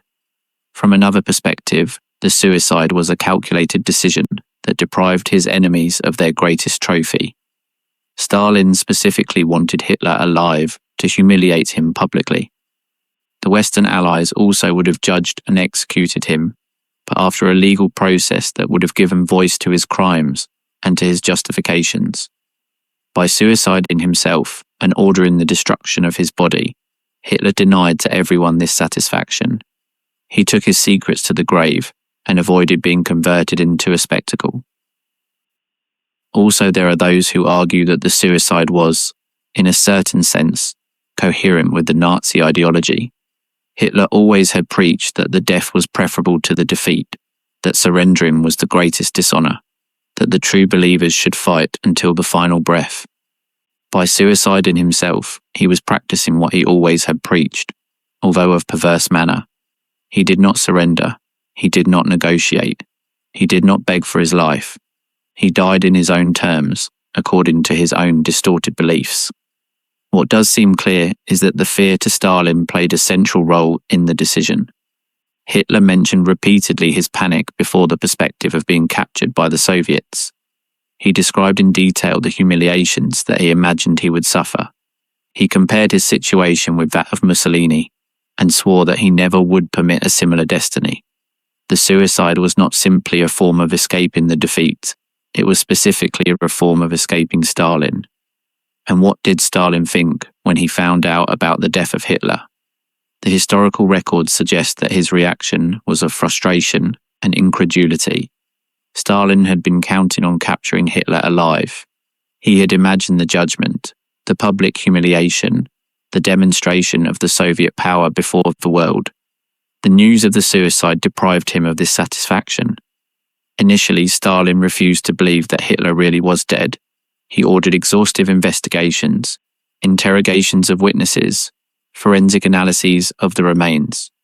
During months, even years, he fed publicly the possibility that Hitler might have escaped, perhaps because genuinely he doubted it, perhaps because this uncertainty served his political purposes. It was not until much after the war that the Soviet government confirmed officially that Hitler had died in the bunker. The paranoia of Stalin over this topic was comprehensible given the context. Various Nazi leaders of high rank had managed to escape from Germany in the final days of the war, many of them utilizing the called rat lines, routes of escape that passed through Italy, Spain, and other countries towards South America. Adolf Eichmann, one of the principal architects of the Holocaust, lived under false identity in Argentina during the years before being captured by Israeli agents in 1960. Josef Mengele, the infamous doctor of Auschwitz, died in Brazil in 1979 without having faced never the justice. Was it impossible that Hitler had utilized similar routes? The historians are of accord that no. The evidence of the suicide of Hitler is overwhelming. Testimonies of multiple eyewitnesses, dental analysis of the remains, the logic of the military situation that made impossible any escape. The conspiracy theories over the survival of Hitler, although popular in certain circles, do not resist the serious academic scrutiny. Adolf Hitler died in his bunker the 30th of April of 1945. Of that, there is no reasonable doubt. But the death of Hitler did not put immediate end to the suffering. In the following days, the combats continued, while the final defenders of Berlin were crushed. The 2nd of May of 1945, General Helmut Weidlin, commander of the defense of Berlin, ordered the cessation of all resistance. Approximately 135,000 German soldiers surrendered before the Soviet forces. Many of them would pass years in Soviet camps of prisoners before returning, if it is that they returned, to their homes. The fall of Berlin was celebrated with jubilation in Moscow. Stalin proclaimed the 2nd of May as the day of the victory over fascist Germany, although the formal surrender would not be produced until various days later. In the streets of the Soviet capital, multitudes celebrated the end of a war that had cost to their country more lives than to any other participant. Soldiers and civilians danced, drank, cried of relief and joy. The Russian bear had defeated the Nazi eagle. In Occident, the celebrations were equally intense. The 8th of May of 1945, known as the Day for Victory in Europe, millions of persons went out to the streets in London, Paris, New York, and cities of all the Allied world. Bells of churches chimed, flags waved, strangers hugged each other in the corners. A nightmare of 6 years finally had terminated. But together with the celebration came the recognition of what had been lost. The Second World War had been the most deadly conflict of human history. The estimations of the total number of victims vary, but the majority of the historians coincide in figures between 70 and 85 millions of persons, including approximately 6 millions of Jews murdered in the Holocaust. Entire cities had been erased from the map. Millenary cultures had been destroyed. The social fabric of entire continents had been torn of manners that would take generations to heal. How to process a tragedy of such dimensions? How to find sense in so much destruction, so much suffering, so much death? These questions occupied the minds of philosophers, theologians, artists, and intellectuals during decades after the war. Some searched explanations in the human nature, arguing that the capacity for the extreme cruelty is latent in all of us and can be unleashed under the adequate conditions. Others pointed to the specific faults of the German society of interwar, the humiliation of the Treaty of Versailles, the economic crisis, the accumulated resentment that Hitler knew how to exploit masterfully, and still, others searched systemic explanations in the structures of the capitalism, the nationalism, or the industrial modernity that made possible the slaughter to industrial scale. What remained clear was that the world needed to change to prevent that something similar happened again. The United Nations were created specifically to provide a forum where the international disputes could be resolved without recurring to the war. The Universal Declaration of the Rights Human, adopted in 1948, established for the first time in the history principles of human dignity, applicable to all the persons, independently of their nationality, religion, or ethnicity.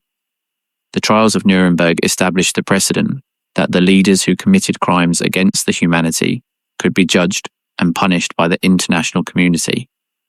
Were these changes sufficient? The subsequent history suggests that not completely.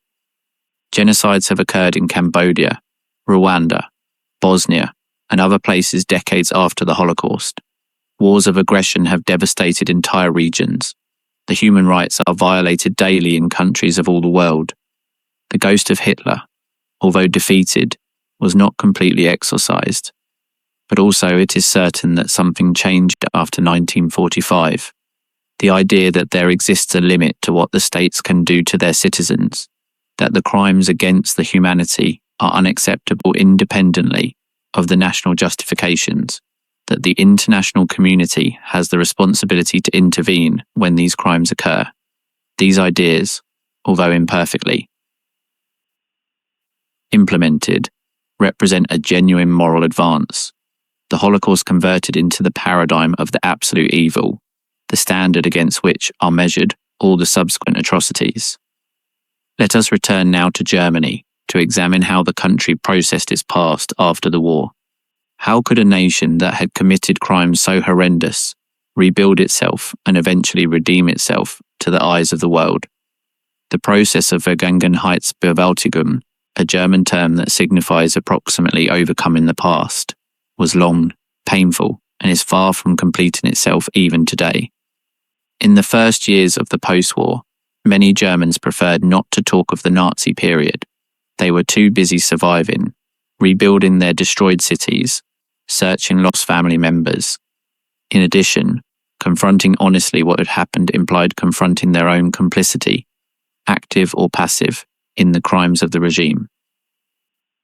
The Allied occupation imposed a process of denazification that, although well-intentioned, had mixed results. Millions of Germans were obligated to fill detailed questionnaires about their activities during the Nazi period. Those found guilty of significant participation in the regime faced sanctions that went from fines to imprisonment. But the process was inconsistent, and as the Cold War intensified, the Western Allies became each time more indulgent with ancient Nazis who could be useful in the struggle against the communism. The result was that many minor perpetrators, and some not so minor, escaped to the justice and reintegrated to the German society of post-war. Judges who had sentenced to death to opponents of the regime returned to the tribunals.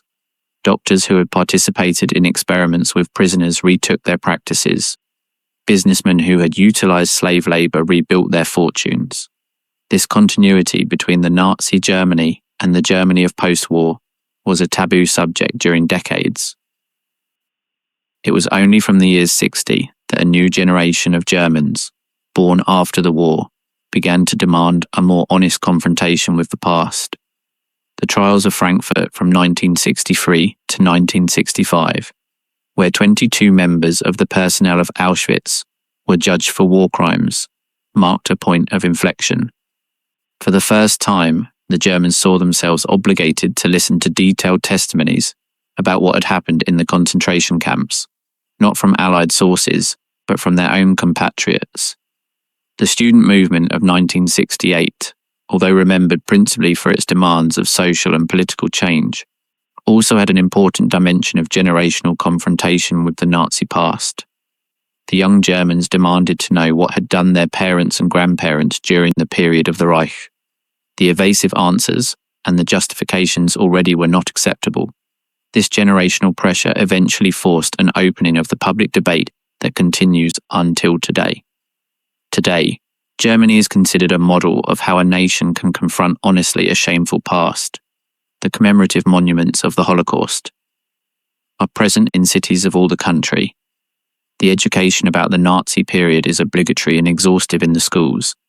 The Nazi symbols are prohibited by law, and the German government has paid billions of millions in reparations to victims and survivors of the Holocaust and their descendants. But this confrontation has not been accepted universally. In the final years, movements of extreme right have gained strength in Germany, as in other European countries. Some of these movements attempt to minimize the Nazi crimes or to present to the Germans as victims in place of perpetrators. The Party Alternative for Germany, which has obtained significant representation in the parliament, has included among its ranks to politicians who have made revisionist declarations about the Nazi period. These developments recall that the struggle against the legacy of Nazism is not a resolved matter, but a continuous process. What can we learn, then, of the history of the collapse of the Third Reich? What lessons remain relevant more than 80 years after the events? First, the history reminds us the fragility of the democracy. The Republic of Weimar, which preceded to the Nazi regime, was one of the most advanced democracies of its epoch, with a progressive constitution and a vibrant political culture. However, it was destroyed in a matter of years by a combination of economic crisis, political polarization, and the skill of a demagogue to exploit the popular discontent. The democratic institutions that seemed solid resulted being surprisingly vulnerable when they were attacked systematically from inside. Second, the history warns us about the dangers of the extreme nationalism and the dehumanization of the other. The Holocaust did not happen from the night to the morning. It was preceded by years of propaganda that presented to the Jews as less than humans, as parasites, as existential threats for the German nation. This gradual dehumanization made possible that normal persons participated in, or at least tolerated, unimaginable atrocities. When we see similar rhetoric directed against minority groups in our own times, we should recognize the signals of alarm. Third, the history illustrates the devastating consequences of the denial of reality. Hitler lost the war, in great part, because he refused to accept information that contradicted his beliefs.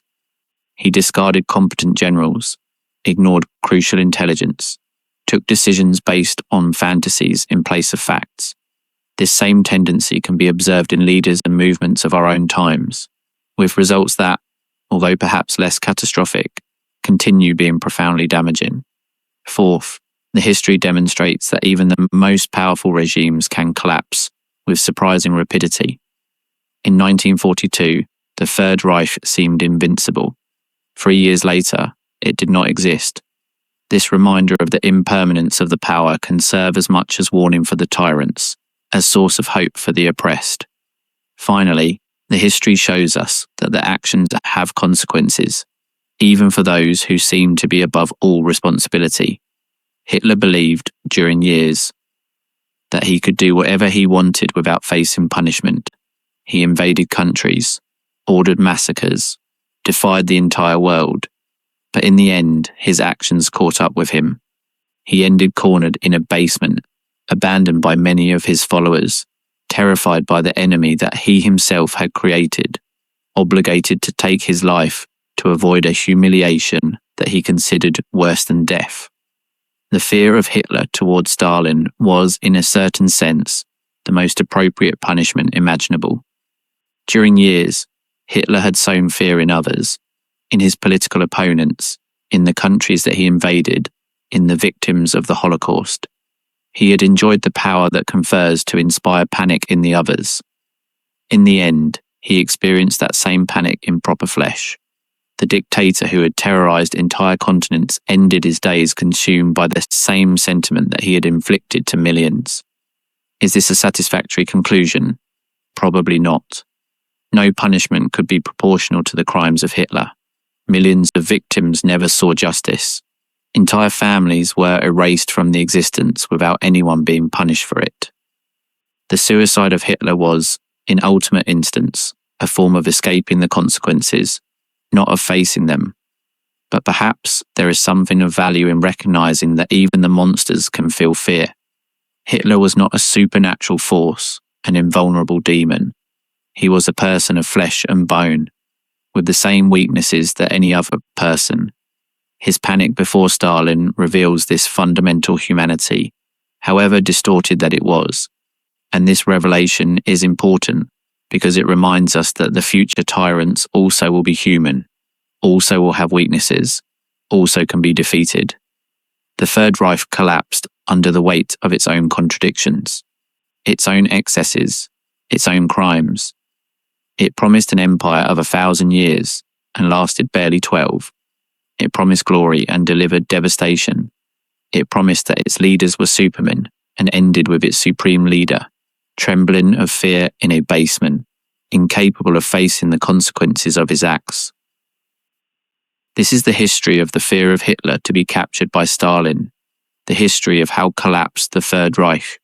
It is a history of paranoia and self-deception, of fanaticism and treason, of destruction to industrial scale, and of the ultimate smallness of those who perpetrated it. It is a history that we must remember, not to glorify its protagonists, but to learn of their errors, to recognize the signals of danger in our own times, to assure us that something like this never happens again. Because the past, although past, never is completely dead. It lives in the memories of the survivors, in the testimonies preserved in archives, in the lessons that we transmit to the future generations.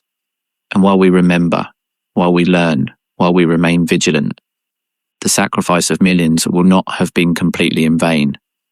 What additional secrets kept the bunker of Hitler that only were revealed decades later? What documents destroyed the night of the suicide could have changed our comprehension of the final days of the Reich? These questions continue fascinating historians and to the general public alike. The Soviet archives, closed during decades during the Cold War, began to open partially after the fall of the Soviet Union in 1991. The documents that emerged revealed previously unknown details about the final days of the bunker. Interrogations of captured survivors, forensic reports about the remains of Hitler, analysis of intelligence about the final orders of the Nazi regime. All this provided new perspectives over events that were believed completely documented. One of the most intriguing discoveries was the reach of the preparations of escape that Hitler had rejected. The Nazi intelligence services had elaborated detailed plans to evacuate the Führer to multiple locations: a fortified complex in the Bavarian Alps, a secret submarine base on the Norwegian coast, even a refuge prepared in Argentina. Airplanes and submarines were ready to execute these plans. Everything that was lacking was the order of Hitler, an order that never arrived.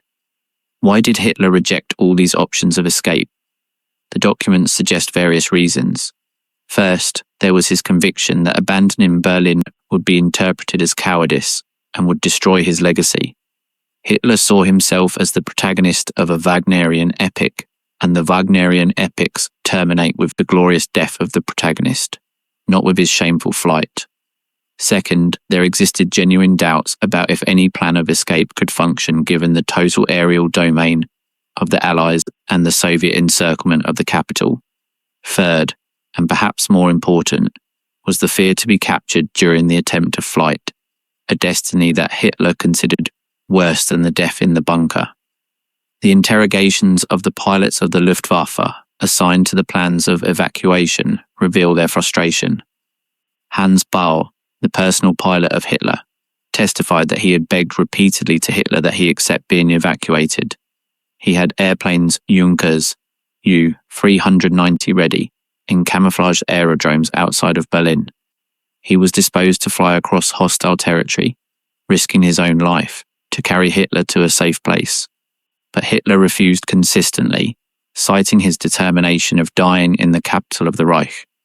Another aspect revealed by the declassified archives was the depth of the divisions within the intimate circle of Hitler in the final days.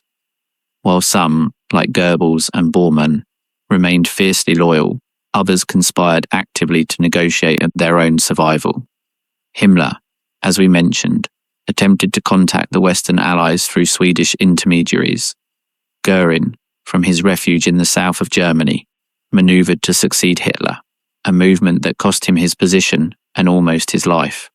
Even within the own bunker, there were whispers and furtive glances, while each one calculated his options. The documents also reveal the mental state of Hitler with greater detail than what was known previously. The reports of his doctors, which were captured by the Soviets, describe a patient who suffered multiple conditions: probable disease of Parkinson that explained his tremors, possible effects to long-term of the syphilis. Contracted decades before, hepatic damage by the excessive consumption of medications, and what today probably would be diagnosed as disorder of narcissistic personality with paranoid traits. This cocktail of physical and mental illnesses helps to explain the behavior each time more erratic of Hitler in his final months. Particularly fascinating are the reports about the effects of the drugs that the Dr. Morell administered to Hitler. Modern analyses of the lists of medications that Morell maintained suggest that Hitler received regular doses of methamphetamine, cocaine, opiates, and a variety of hormonal and vitaminic compounds of unknown effects. The combined effects of these substances would include extreme changes of mood, intensified paranoia, difficulty to concentrate, and cycles of euphoria followed of profound depression.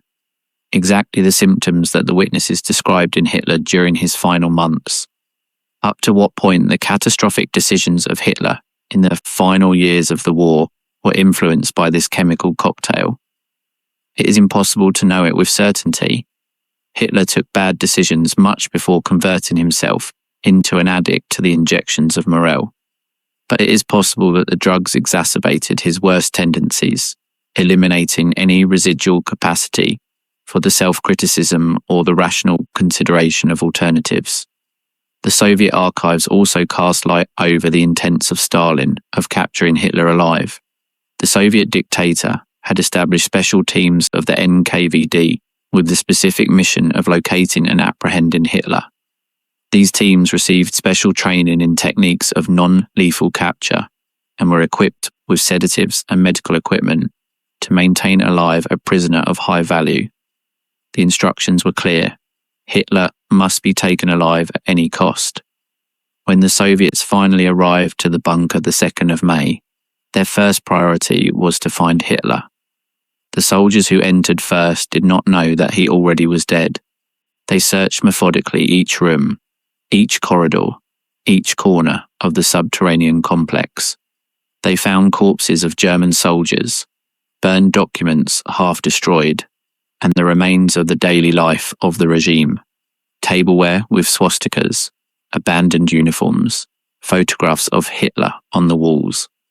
Also, they found to various survivors who had hidden themselves in the bunker, awaiting the arrival of the Soviets. These survivors, which included secretaries, cooks, and personnel of service, were interrogated immediately about the whereabouts of Hitler. Their testimonies, contradictory at the beginning due to the fear and the confusion, eventually provided a coherent picture of the final days. One of the most detailed testimonies came from Heinz Linder, the valet of Hitler, who was captured while attempting to escape from the bunker. Linder passed years in Soviet camps of prisoners, where he was interrogated repeatedly about the events of the 30th of April. His declarations, taken under conditions that probably included considerable pressure, provided many of the details that now we know about the final hours of Hitler. But what happened with the documents that Hitler ordered to destroy before his death? In the hours previous to the suicide, great quantities of papers were burned in the garden of the Chancellery and inside the own bunker. Personal diaries, correspondence, military plans, secret orders, everything was thrown to the flames. The Soviets found piles of ashes and fragments partially burned, some of which could be partially reconstructed, but the majority were completely destroyed. Some historians speculate about what these lost documents could have contained. Was there direct correspondence between Hitler and other leaders that revealed secret agreements? Did there exist specific written orders related with the Holocaust that complemented the existent evidence? Did Hitler keep a personal diary where he expressed his true thoughts, different from the public image that he projected? These questions probably never will be answered completely. What did survive was the political and personal testament of Hitler, dictated to his secretary Traudl Junge in the final hours of the 29th of April. This document, one of the most chilling of the modern history, reveals the mind of a dictator who, even facing the death, refused to assume responsibility for the disasters that he had caused. In the testament, Hitler blamed the Jews of having caused the war. He affirmed that he had done everything possible to avoid the conflict, but that the international Jewish conspiracy had not left him option. He exhorted the German people to continue the struggle against the Judaism and to never surrender before their enemies. He even named successors, Karl Dönitz as president of the Reich and supreme commander of the armed forces, Joseph Goebbels as chancellor. It was a document that demonstrated that, up to the final moment, Hitler lived in a world of fantasy completely disconnected from the reality. The mention of successors poses an interesting question. Did Hitler really believe that the Reich would continue existing after his death? The historians are divided. Some argue that the namings were purely symbolic, an attempt of maintaining the fiction of governmental continuity. Others suggest that Hitler, in his deteriorated mental state, genuinely believed that his successors could negotiate an advantageous peace or even continue the war of some manner. What we do know is that the successors designated by Hitler did not have opportunity to exercise the power of significant manner. Goebbels suicided himself barely a day after Hitler, after murdering his own children. Dönitz attempted to maintain a functional government from Flensburg, near the Danish border, but the military reality made impossible any continuation of the resistance. The 8th of May, barely 9 days after the suicide of Hitler, Germany surrendered unconditionally. The brief government of Dönitz is a curious footnote in the history. During those few weeks, the admiral attempted to present himself as a moderate leader, different from the fanatics of the Nazi regime. He negotiated with the Western Allies, attempting to prolong the war only against the Soviet Union, while permitting that the Germans of the East escape towards the West. This strategy, although comprehensible from the perspective of minimizing the German victims, was rejected by the Allies, who insisted on the total and unconditional surrender. Dönitz was eventually arrested and judged in Nuremberg together with other Nazi leaders. He was condemned to 10 years of prison, a sentence relatively light compared with those of other defendants, reflecting perhaps the fact that he had been principally a military commander more than an ideological architect of the regime. After fulfilling his sentence, he lived tranquilly in West Germany until his death in 1980, never expressing public repentance for his service to the Nazi regime. What other survivors of the intimate circle of Hitler lived to tell their stories? And more importantly still, what versions of the events did they present to the world? The secretaries of Hitler, Traudl Junge and Gerda Christian, survived the fall of the bunker and lived to tell their experiences. Their testimonies, collected in interviews, books and documentaries, provide a unique window to the final days of the Nazi regime. Traudl Junge, in particular, converted into a central figure in the historiography of the bunker. Born in 1920, she had been hired as personal secretary of Hitler in 1942. When she was barely 22 years old, she was young, impressionable, and, according to her own subsequent testimony, completely ignorant of the crimes that the regime was committing. During 3 years, she worked in close proximity with Hitler, transcribing his dictations, accompanying him in the meals, witnessing his nocturnal monologues. But how was it possible that someone so close to Hitler did not know about the Holocaust? Was it genuine ignorance or deliberate self-deception? And what does this tell us about the human capacity to not see what we do not want to see? Junge fought with these questions during the rest of her life. In interviews realized decades after the war, she described how she had rationalized her service to the regime, convincing herself that she was simply an employee doing her job. that she did not have responsibility for the political decisions of her employer. This rationalization crumbled gradually after the war, when the magnitude of the Nazi crimes made itself undeniable. A moment particularly moving of her testimony refers to the day in which, walking through Munich years after the war, she encountered a commemorative monument dedicated to Sophie Scholl, a young German executed by the Nazis in 1943 for distributing anti-Nazi pamphlets. Junge realized with horror that Scholl had the same age that she when she was executed, the same age that Junge had when she began to work for Hitler. In that moment, recalled Junge, already I could not tell myself to myself that I was too young to know what was passing. Sophie Scholl was young also, and she did know.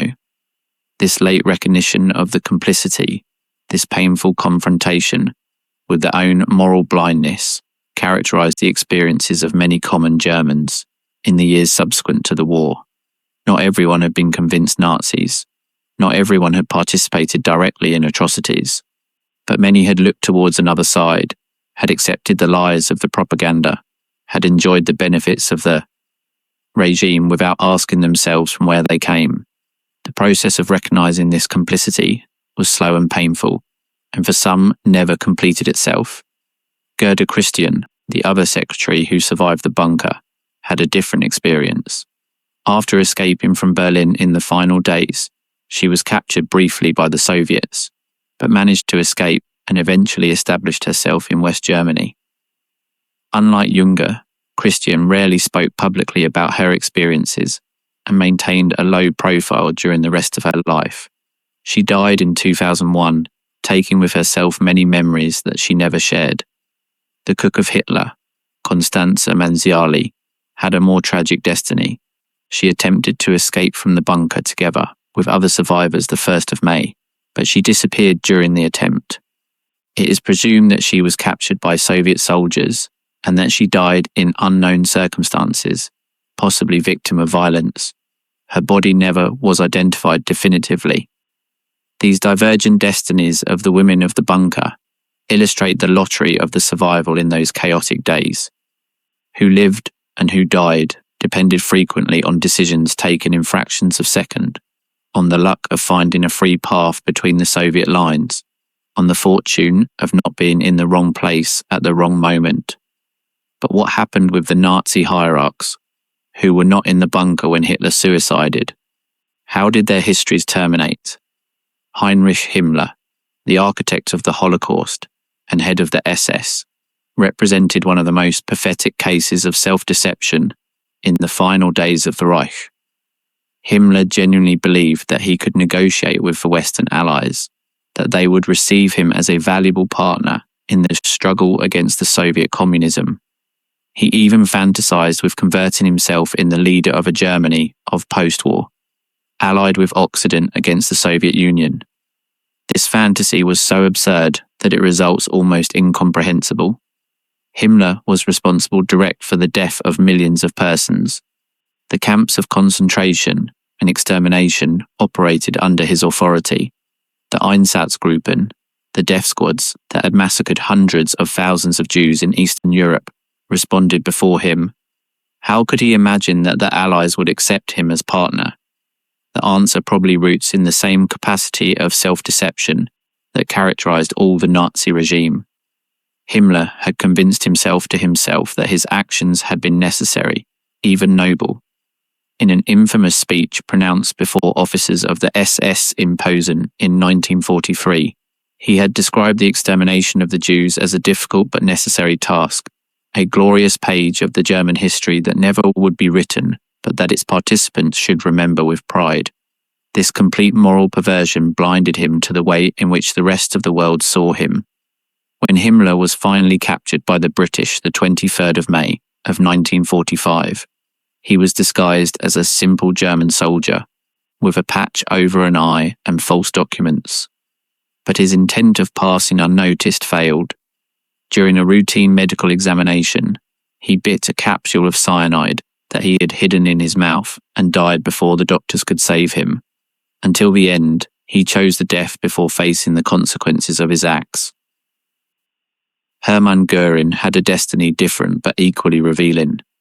The sometime powerful Marshal of the Reich, who had been designated successor of Hitler and had accumulated a personal fortune looting works of art of all Europe, surrendered to the American forces the 9th of May, with the expectation of being treated as a dignitary in place of as a criminal. Göring was convinced that the Americans would admire him, that they would recognize his status as one of the most important leaders of the 20th century. In the first weeks of his captivity, he behaved with arrogance, granting interviews as if he were a celebrity in place of a prisoner of war. This attitude changed dramatically when he was transferred to Nuremberg to be judged.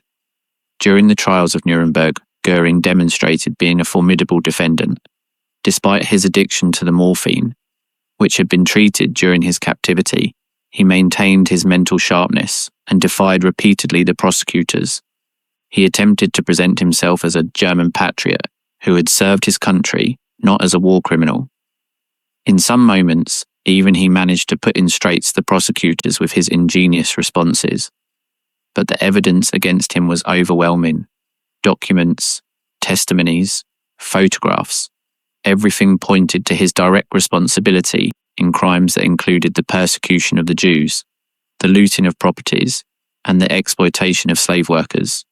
The tribunal found him guilty of war crimes and crimes against the humanity and sentenced him to death by hanging.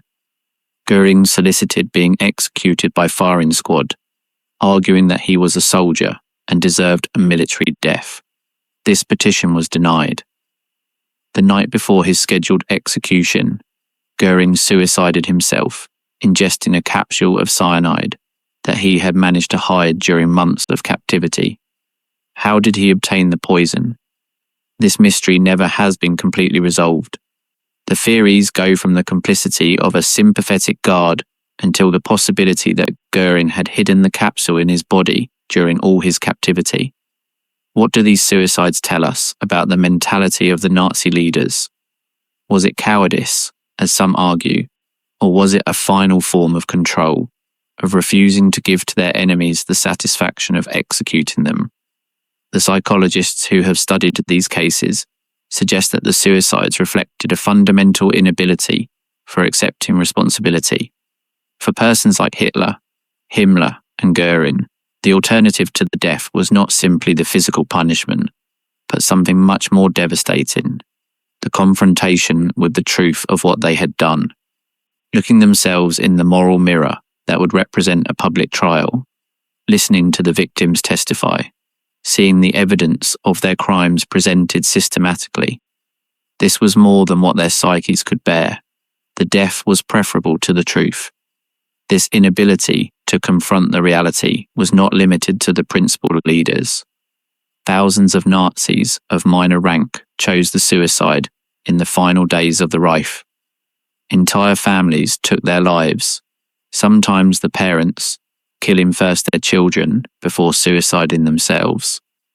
The most notorious case was that of the Goebbels, but there were many others less known. It was as if a plague of self-destruction had infected the Nazi movement, a collective impulse towards the annihilation that reflected the very essence of the ideology. But what happened meanwhile with the common Germans, those who were not Nazi leaders, but who had lived under the regime during 12 years? The experience of the defeat varied enormously according to the geographic location. In the western zones of Germany, the occupation by the American, British, and French forces was generally orderly. There were requisitions of properties, strict rationing of food, and restrictions to the liberty of movement.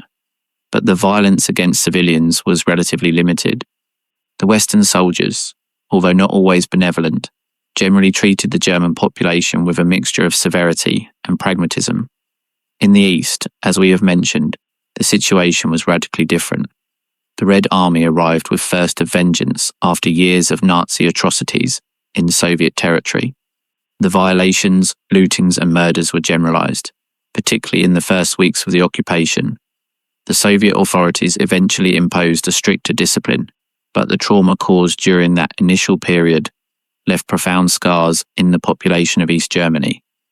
This difference in the experiences of occupation would have lasting consequences. In West Germany, surged gradually a narrative of Hour Zero, Stunde Null, the idea that 1945 represented a new beginning, an opportunity to build a democratic society over the ruins of Nazism. This narrative, although simplified, provided a psychological framework that permitted many Western Germans to reconcile themselves with their past and look towards the future. In East Germany, under Soviet occupation, the official narrative was different. The communist regime that eventually established itself presented itself as heir of the anti-fascist resistance, as a total rupture with the Nazi past. This narrative had something of truth. Many of the first leaders of East Germany had been genuine opponents of Nazism, who had suffered persecution and exile, but also it served to exculpate the general population, transferring all the guilt of Nazism to the capitalist West Germany. The result was that the two Germanys processed their Nazi past in fundamentally different manners during the 4 decades of division. West Germany, especially from the year 60, undertook a gradual but genuine process of confrontation with the Holocaust and the Nazi crimes. East Germany, for its part, avoided this confrontation, preferring a narrative of communist victimization and heroic resistance that left little space for the collective guilt. These differences made themselves evident after the reunification in 1990. The Germans of the East, who had lived under a different narrative during 40 years, often felt themselves alien to the culture of memory of the Holocaust that predominated in the West. Some historians argue that the resurgence of the extreme right in the east of Germany in the final decades is partially related with this difference in the confrontation with the past. But let us return to the days immediately posterior to the suicide of Hitler. What was happening in the bunker while the Soviets closed the encirclement? After the death of Hitler and the suicide of the Goebbels, the bunker submerged itself in the chaos. The chain of command had disintegrated. Some occupants decided to surrender to the Soviets. Others attempted to escape towards the Western lines. And some simply got drunk, drowning their fear and despair in the alcohol that remained in the reserves of the bunker. Martin Bormann, the secretary of Hitler, and perhaps the most powerful figure of the regime after the own Führer, decided to attempt the flight. In the night of the 1st of May, he organized a group of escape that included the pilot Hans Bahr, the doctor of the SS Ludwig Stumpfegger, and various others. The plan was to cross the Soviet lines and arrive to the German forces that still resisted in the north. The attempt was a disaster. The group emerged from the bunker towards the city in flames, illuminated by the fires and the shots of artillery. They moved in small groups, attempting to avoid the Soviet patrols. Some were captured almost immediately. Others managed to advance a few blocks before being detained. The destiny of Bormann was during decades one of the great mysteries of the Second World War. Witnesses affirmed having seen him dead near the bridge Weidendamme, where apparently he had ingested cyanide after realizing that the flight was impossible. But without a body, the speculations flourished. Had he really escaped? Was he living under false identity in some place of South America, like so many other fugitive Nazis? The answer arrived finally in 1972, when workers of construction in Berlin discovered human remains near the place where the witnesses had reported the death of Bormann. The initial analyses were inconclusive, but in 1998, proofs of DNA confirmed definitively that the remains belonged to Bormann. The mystery was resolved. Bormann had died in Berlin the night of the 1st of May of 1945, just as the witnesses had testified decades before. But what do the archives reveal about the plans that Stalin had for the Germany of post-war? And how did these plans influence in the configuration of the world during the subsequent decades? The declassified documents show that Stalin had clear objectives for Germany, even before that the war terminated. He wanted to assure that Germany never again could threaten the Soviet Union. This signified not only the military occupation, but also the permanent demilitarization, the dismantling of the heavy industry, and the imposition of massive reparations, that would debilitate the German economy during generations. But Stalin also saw opportunities. A divided Germany, with the Oriental Zone under Soviet control, could serve as a buffer state against Occident and as a showcase of the communist model. From the first days of the occupation, the Soviets began to mold their zone according to socialist principles: nationalization of industries, agrarian reform, elimination of the traditional elites. The Western Allies had different visions. Initially, both the United States and Great Britain shared the objective of permanently debilitating Germany. The Morgenthau Plan, proposed by the American Secretary of the Treasury, Henry Morgenthau Jr., contemplated converting Germany into a country principally agricultural, stripped of industrial capacity. This plan was briefly considered, but finally rejected when it remained clear that an impoverished Germany would be a breeding ground for the communism. The Cold War, which began to take form even before that the Second World War terminated, transformed completely the Western policy towards Germany. From defeated enemy, West Germany converted gradually into a necessary ally against the Soviet threat. The Marshall Plan, implemented from 1948, channeled billions of millions of dollars in economic aid that impelled the German reconstruction. For the years 50, West Germany was a founding member of the NATO, rearming itself under Western supervision. This transformation from enemy to ally was extraordinarily rapid in historical terms. Barely a decade after the end of the war, West German soldiers served next to Americans, Britons, and French in the defense of Western Europe against the Soviet threat. It was an irony that did not escape to anyone. The ancient enemies had converted themselves into partners, united by a common enemy that, barely years before, had been ally of one of them. What did Stalin think of this transformation? The Soviet documents reveal a mixture of frustration and resignation. Stalin had awaited that the capitalist tensions would lead eventually to a rupture between the United States and Western Europe, permitting the Soviet Union to expand its influence. In exchange, he saw how his ancient allies united themselves in an alliance each time more solid against him.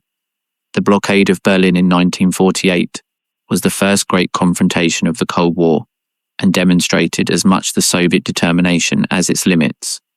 Stalin ordered cutting all the terrestrial accesses to West Berlin, awaiting to force the Western Allies to abandon their presence in the city. The Western response was the airlift of Berlin, a massive logistical operation that maintained supplied the city during almost a year. Stalin finally lifted the blockade, having suffered a significant diplomatic defeat. The construction of the Wall of Berlin in 1961 marked the definitive consolidation of the German division. During 28 years, the wall separated families, friends, and entire people. It converted into the most visible symbol of the Cold War, a constant reminder that the conflict initiated by Hitler continued dividing to the world decades after his death. And what happened with the other countries affected by the alliance and posterior war between Hitler and Stalin? Poland, the country whose partition had been agreed in the secret protocol of the Ribbentrop-Molotov Pact, suffered perhaps more than any other. Approximately 6 million Poles died during the war, near the 17% of the population of pre-war. 3 million of them were Jews, murdered in the Holocaust. The other 3 million were ethnic Poles, victims as much of the Nazi brutality as of the Soviet massacres, including the infamous massacre of Katyn, where the NKVD executed more than 20,000 officers, intellectuals, and Polish leaders. After the war, Poland was incorporated to the Soviet sphere, its communist government imposed from Moscow. The borders of the country were redesignated. It lost territory in the east before the Soviet Union, but gained territory in the west at expenses of Germany. Millions of persons were displaced in these territorial exchanges. Germans expelled from Silesia and East Prussia. Poles resettled from the territories ceded to the Soviets. The Baltic countries, Estonia, Latvia, and Lithuania, which had been assigned to the Soviet sphere in the original pact, and its posterior modifications, were annexed completely by the Soviet Union. During almost 50 years, These countries existed as Soviet republics, their cultures and national identities suppressed, their populations subjected to massive deportations and forced Russification. They did not recover their independence until the collapse of the Soviet Union in 1991. Finland, which also had been assigned to the Soviet sphere, managed to maintain its independence thanks to the fierce resistance during the Winter War of 1939 to 1940. Although it lost territory before the Soviets, Finland never was occupied nor incorporated to the communist bloc. Its policy of neutrality carefully calibrated during the Cold War, sometimes disparagingly called Finlandization, permitted to the small country to maintain its democracy and economies of market to the shadow of its gigantic Soviet neighbour. What lessons extracted the world from the alliance between Hitler and Stalin, and from the catastrophic war that followed? One of the most important lessons was the necessity of international institutions more strong to prevent future conflicts. The League of Nations had failed strepitously in its mission of maintaining the peace, incapable of stopping the aggressions of Japan, Italy, and Germany in the years 30.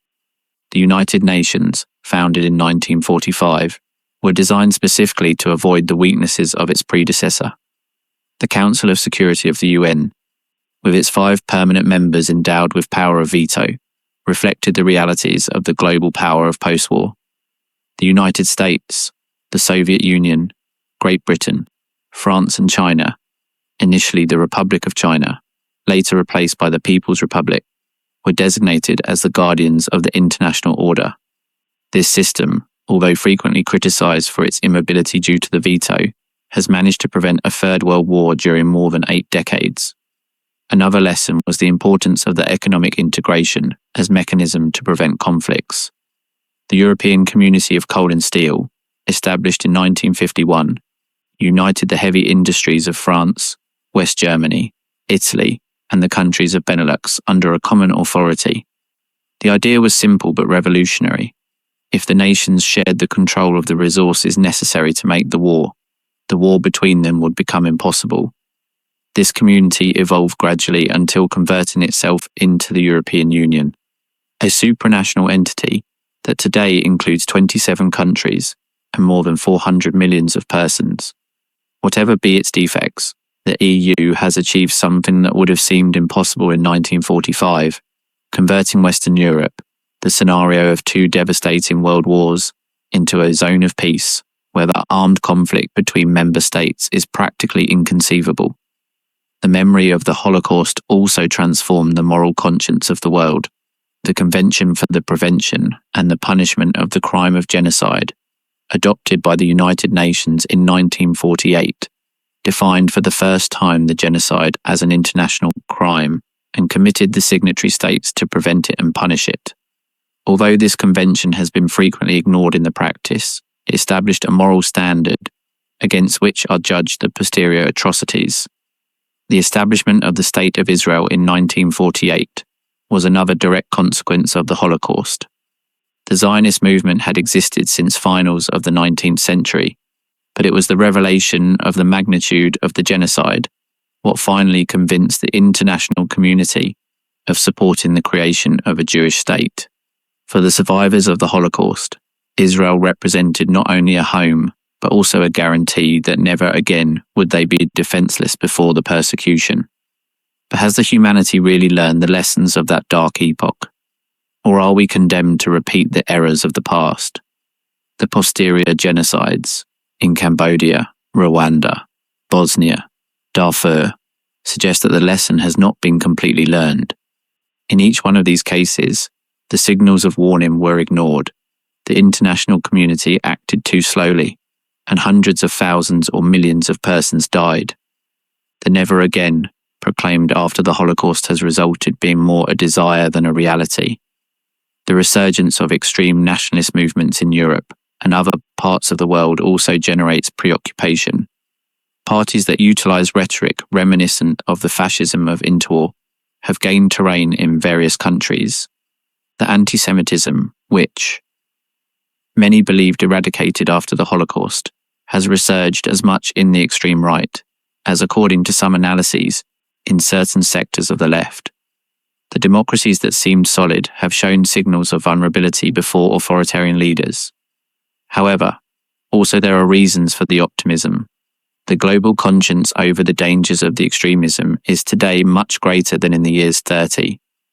The media of communication and the social networks, although they can be utilized to diffuse propaganda, also permit a citizen vigilance without precedents.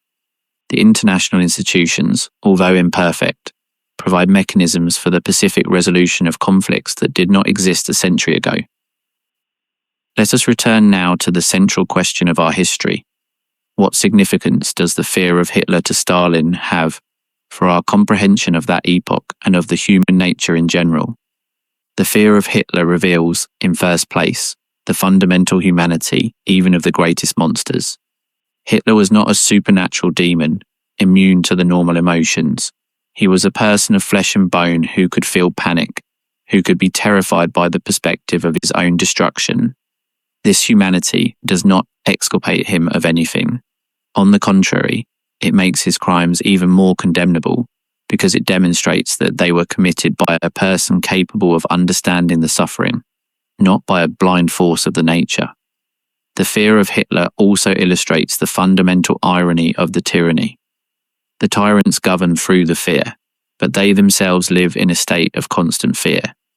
Hitler passed his final months terrified by the treason, by the capture, by the humiliation. The absolute power that he had accumulated did not provide him peace nor security, only a paranoia each time more debilitating. It is a lesson that all the aspirants to dictators should consider, although rarely they do it. Finally, the fear of Hitler to Stalin reminds us that the historical events are the result of decisions taken by real persons, with real motivations, fears, and weaknesses. The Second World War was not inevitable. The Holocaust was not inevitable. They were the result of specific decisions taken by specific persons in specific moments. This signifies that similar events neither are inevitable in the future. They can be prevented if we recognize the signals of warning and act in time. The bunker of Hitler, humid and suffocating, where a terrified dictator passed his final days, has converted into a symbol of the ultimate futility of the evil. All the power that Hitler had accumulated, all the armies that he had commanded, all the nations that he had conquered, were reduced finally to a few subterranean rooms, where he awaited a death that he himself would inflict upon himself. The empire of 1,000 years lasted barely 12. The master race was defeated by coalitions of peoples that Hitler had despised, and the invincible Führer ended trembling of fear before the perspective of falling in hands of his enemy. Is there justice in this ending? Perhaps not in the conventional sense. No punishment could be proportional to the crimes of Hitler. The millions of victims were not avenged by his cowardly suicide. But there is something of poetically appropriate in the fact that the man who had sown so much fear ended consumed by it. The Third Reich collapsed under the weight of its own crimes, its own lies, its own madness.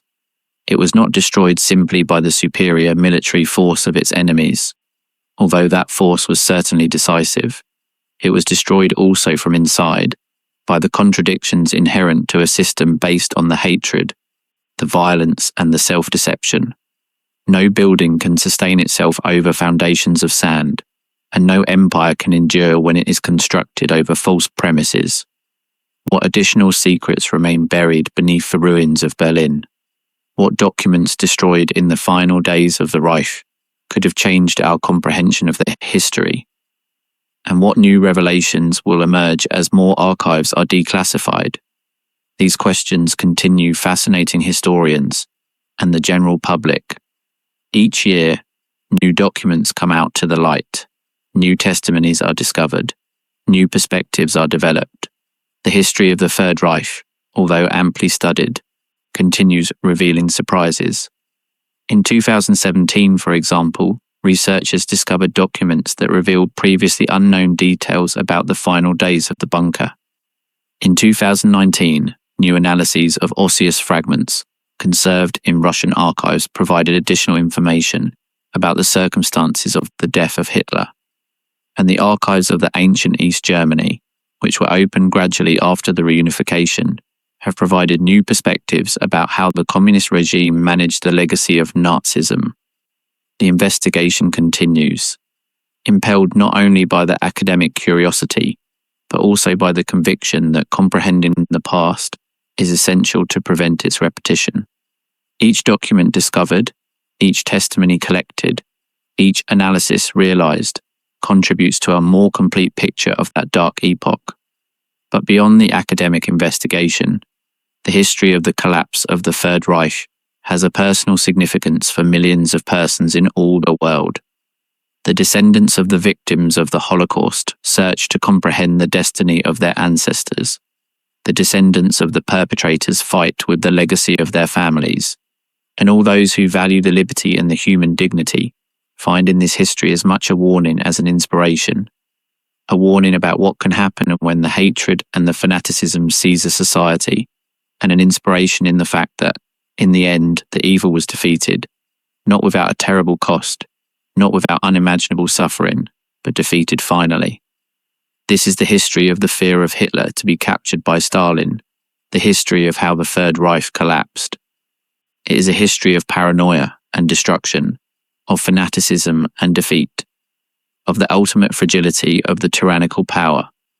And it is a history that we must remember, not to wallow in the darkness of the past, but to illuminate better the road towards the future. Because the past is not dead. It lives in us, in our institutions, in our collective memories. And while we remember, while we learn, while we remain vigilant, we will have the opportunity of constructing a world where atrocities like those of the Third Reich are truly impossible. The bunker of Hitler already does not exist physically. The building was demolished after the war, and today the site is occupied by a parking lot and a residential complex. There are no monuments. There are no commemorative plaques. There is nothing that indicates to the casual passerby that beneath their feet lie the remains of the shelter where the Third Reich terminated. This deliberate absence of commemoration is in itself significant. The German authorities feared that any visible marker would convert into a place of pilgrimage for neo-Nazis and sympathizers of the regime. They preferred the physical oblivion, the normalization of the space, the conversion of the scenario of world historical events into an ordinary place of the daily Berlin life. Is this the correct response? The historians and urbanists debate. Some argue that the absence of commemoration is a form of denial, of avoiding confronting uncomfortable reminders of the past. Others sustain that the lack of monuments to the Nazi regime is precisely the appropriate thing, that we must not dignify the perpetrators with memorials. What does exist is the Centre of Documentation Topography of Terror, located in the ancient site of the general quarters of the Gestapo and the SS, a short distance from where the bunker was.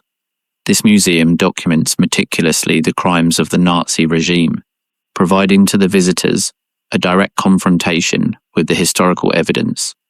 Millions of persons visit it each year, Germans and foreigners, youths and elders, searching to comprehend how could happen what happened. Also, there is the Memorial of the Holocaust, inaugurated in 2005 near the Gate of Brandenburg. This field of 2,711 concrete stelae of different heights creates a space of reflection and memory. The visitors walk between the stelae, experiencing a sensation of disorientation and solitude that evokes, according to the designers, the experience of the victims. Beneath the memorial, a center of information presents the histories of Jewish families destroyed by the Holocaust. These spaces of memory represent the commitment of Germany of remembering and learning from its past. They are not celebrations of the Nazi regime, but permanent condemnations of its crimes. And their existence is a reminder that the historical memory requires an active and constant effort. The oblivion is always the easiest road. How many histories of those final days remain without telling? How many anonymous victims? How many forgotten acts of resistance? How many individual tragedies buried beneath the massive statistics of the war? We know that millions died, but each one of those millions was an individual person with dreams, fears, loves and hopes. Each one left behind someone who cried them, or worse still, died completely alone, without anyone who remembered their existence. The magnitude of the suffering caused by the Third Reich defies our capacity of emotional comprehension. We can understand the numbers intellectually, but we cannot feel the weight of millions of individual tragedies. Perhaps that is one of the reasons why we keep returning to these histories, why books, movies, and documentaries about the Second World War continue proliferating decades after the end of the conflict. We seek to humanize the statistics, to give faces to the numbers, to comprehend to an emotional level what we only can embrace intellectually. The history of the fear of Hitler to Stalin is in a certain sense a small history compared with the vast panorama of the war. A dictator trembling in a basement while his empire crumbles. It is a personal detail in the middle of a continental catastrophe, but it is precisely that human scale what makes it significant. It permits us to see beyond the abstractions of the history towards the real persons who protagonized it. And in the end, all the great histories are histories of persons. The decisions that gave form to the 20th century were taken by individuals of flesh and bone, with their own motivations, fears, and weaknesses. Hitler feared Stalin. Stalin distrusted Hitler. Churchill refused to surrender. Roosevelt mobilized a reticent nation. Millions of ordinary soldiers and civilians took daily decisions that, collectively, determined the course of the war. Comprehending this human dimension does not excuse the perpetrators, nor relativizes their crimes. On the contrary, it makes those crimes more condemnable by demonstrating that they were the result of elections, not of impersonal forces. Hitler chose the genocide. Himmler chose to implement it. Millions of Germans chose to participate, tolerate, or look towards another side. And all those elections could have been different. This is perhaps the most important and most disturbing lesson of the history of the Third Reich, that the evil is not inevitable, that it is the result of human decisions, and that therefore it can be chosen or rejected in any moment. The responsibility cannot be transferred to abstract forces, to inevitable circumstances, to the times. Always there is a choice, although sometimes that choice is difficult and dangerous. The righteous among the nations, those non-Jews who risked their lives to save victims of the Holocaust, demonstrated that the resistance was possible even in the most extreme circumstances. Raoul Wallenberg in Budapest, Oskar Schindler in Krakow, the villages of Le Chambon-sur-Lignon in France, and thousands of others less known chose the humanity when the humanity was an act of rebellion. Their existence refutes any argument that the complicity was inevitable. The fear of Hitler in his final days was in a certain sense the final recognition that his choices had had consequences. During years, he had acted as if he were immune to the repercussions of his acts, as if the power protected him from any retribution. At the end, locked in his bunker, surrounded by enemies, abandoned by many of his followers, he experienced what his millions of victims had experienced. The absolute fear before an uncontrollable destiny. It is not justice in any proportional sense, but it is a reminder that even the most powerful tyrants are, in the end, simply persons, vulnerable to the same emotions that we all share, and that vulnerability, paradoxically, is as much the source of their capacity for the evil as the ultimate limit of their power. The Third Reich terminated in the ruins of Berlin, in the suicide of its leader, in the unconditional surrender of its armed forces, but its consequences continue resonating more than 8 decades afterwards. The map of Europe was redesignated. Entire nations were created, destroyed or transformed. Millions of persons were displaced, murdered, or permanently marked by the trauma. And the moral conscience of the humanity was confronted with irrefutable evidence of until where can arrive the evil when it is not confronted. This was everything about the fear of Hitler to be captured by Stalin, and how collapsed the Third Reich.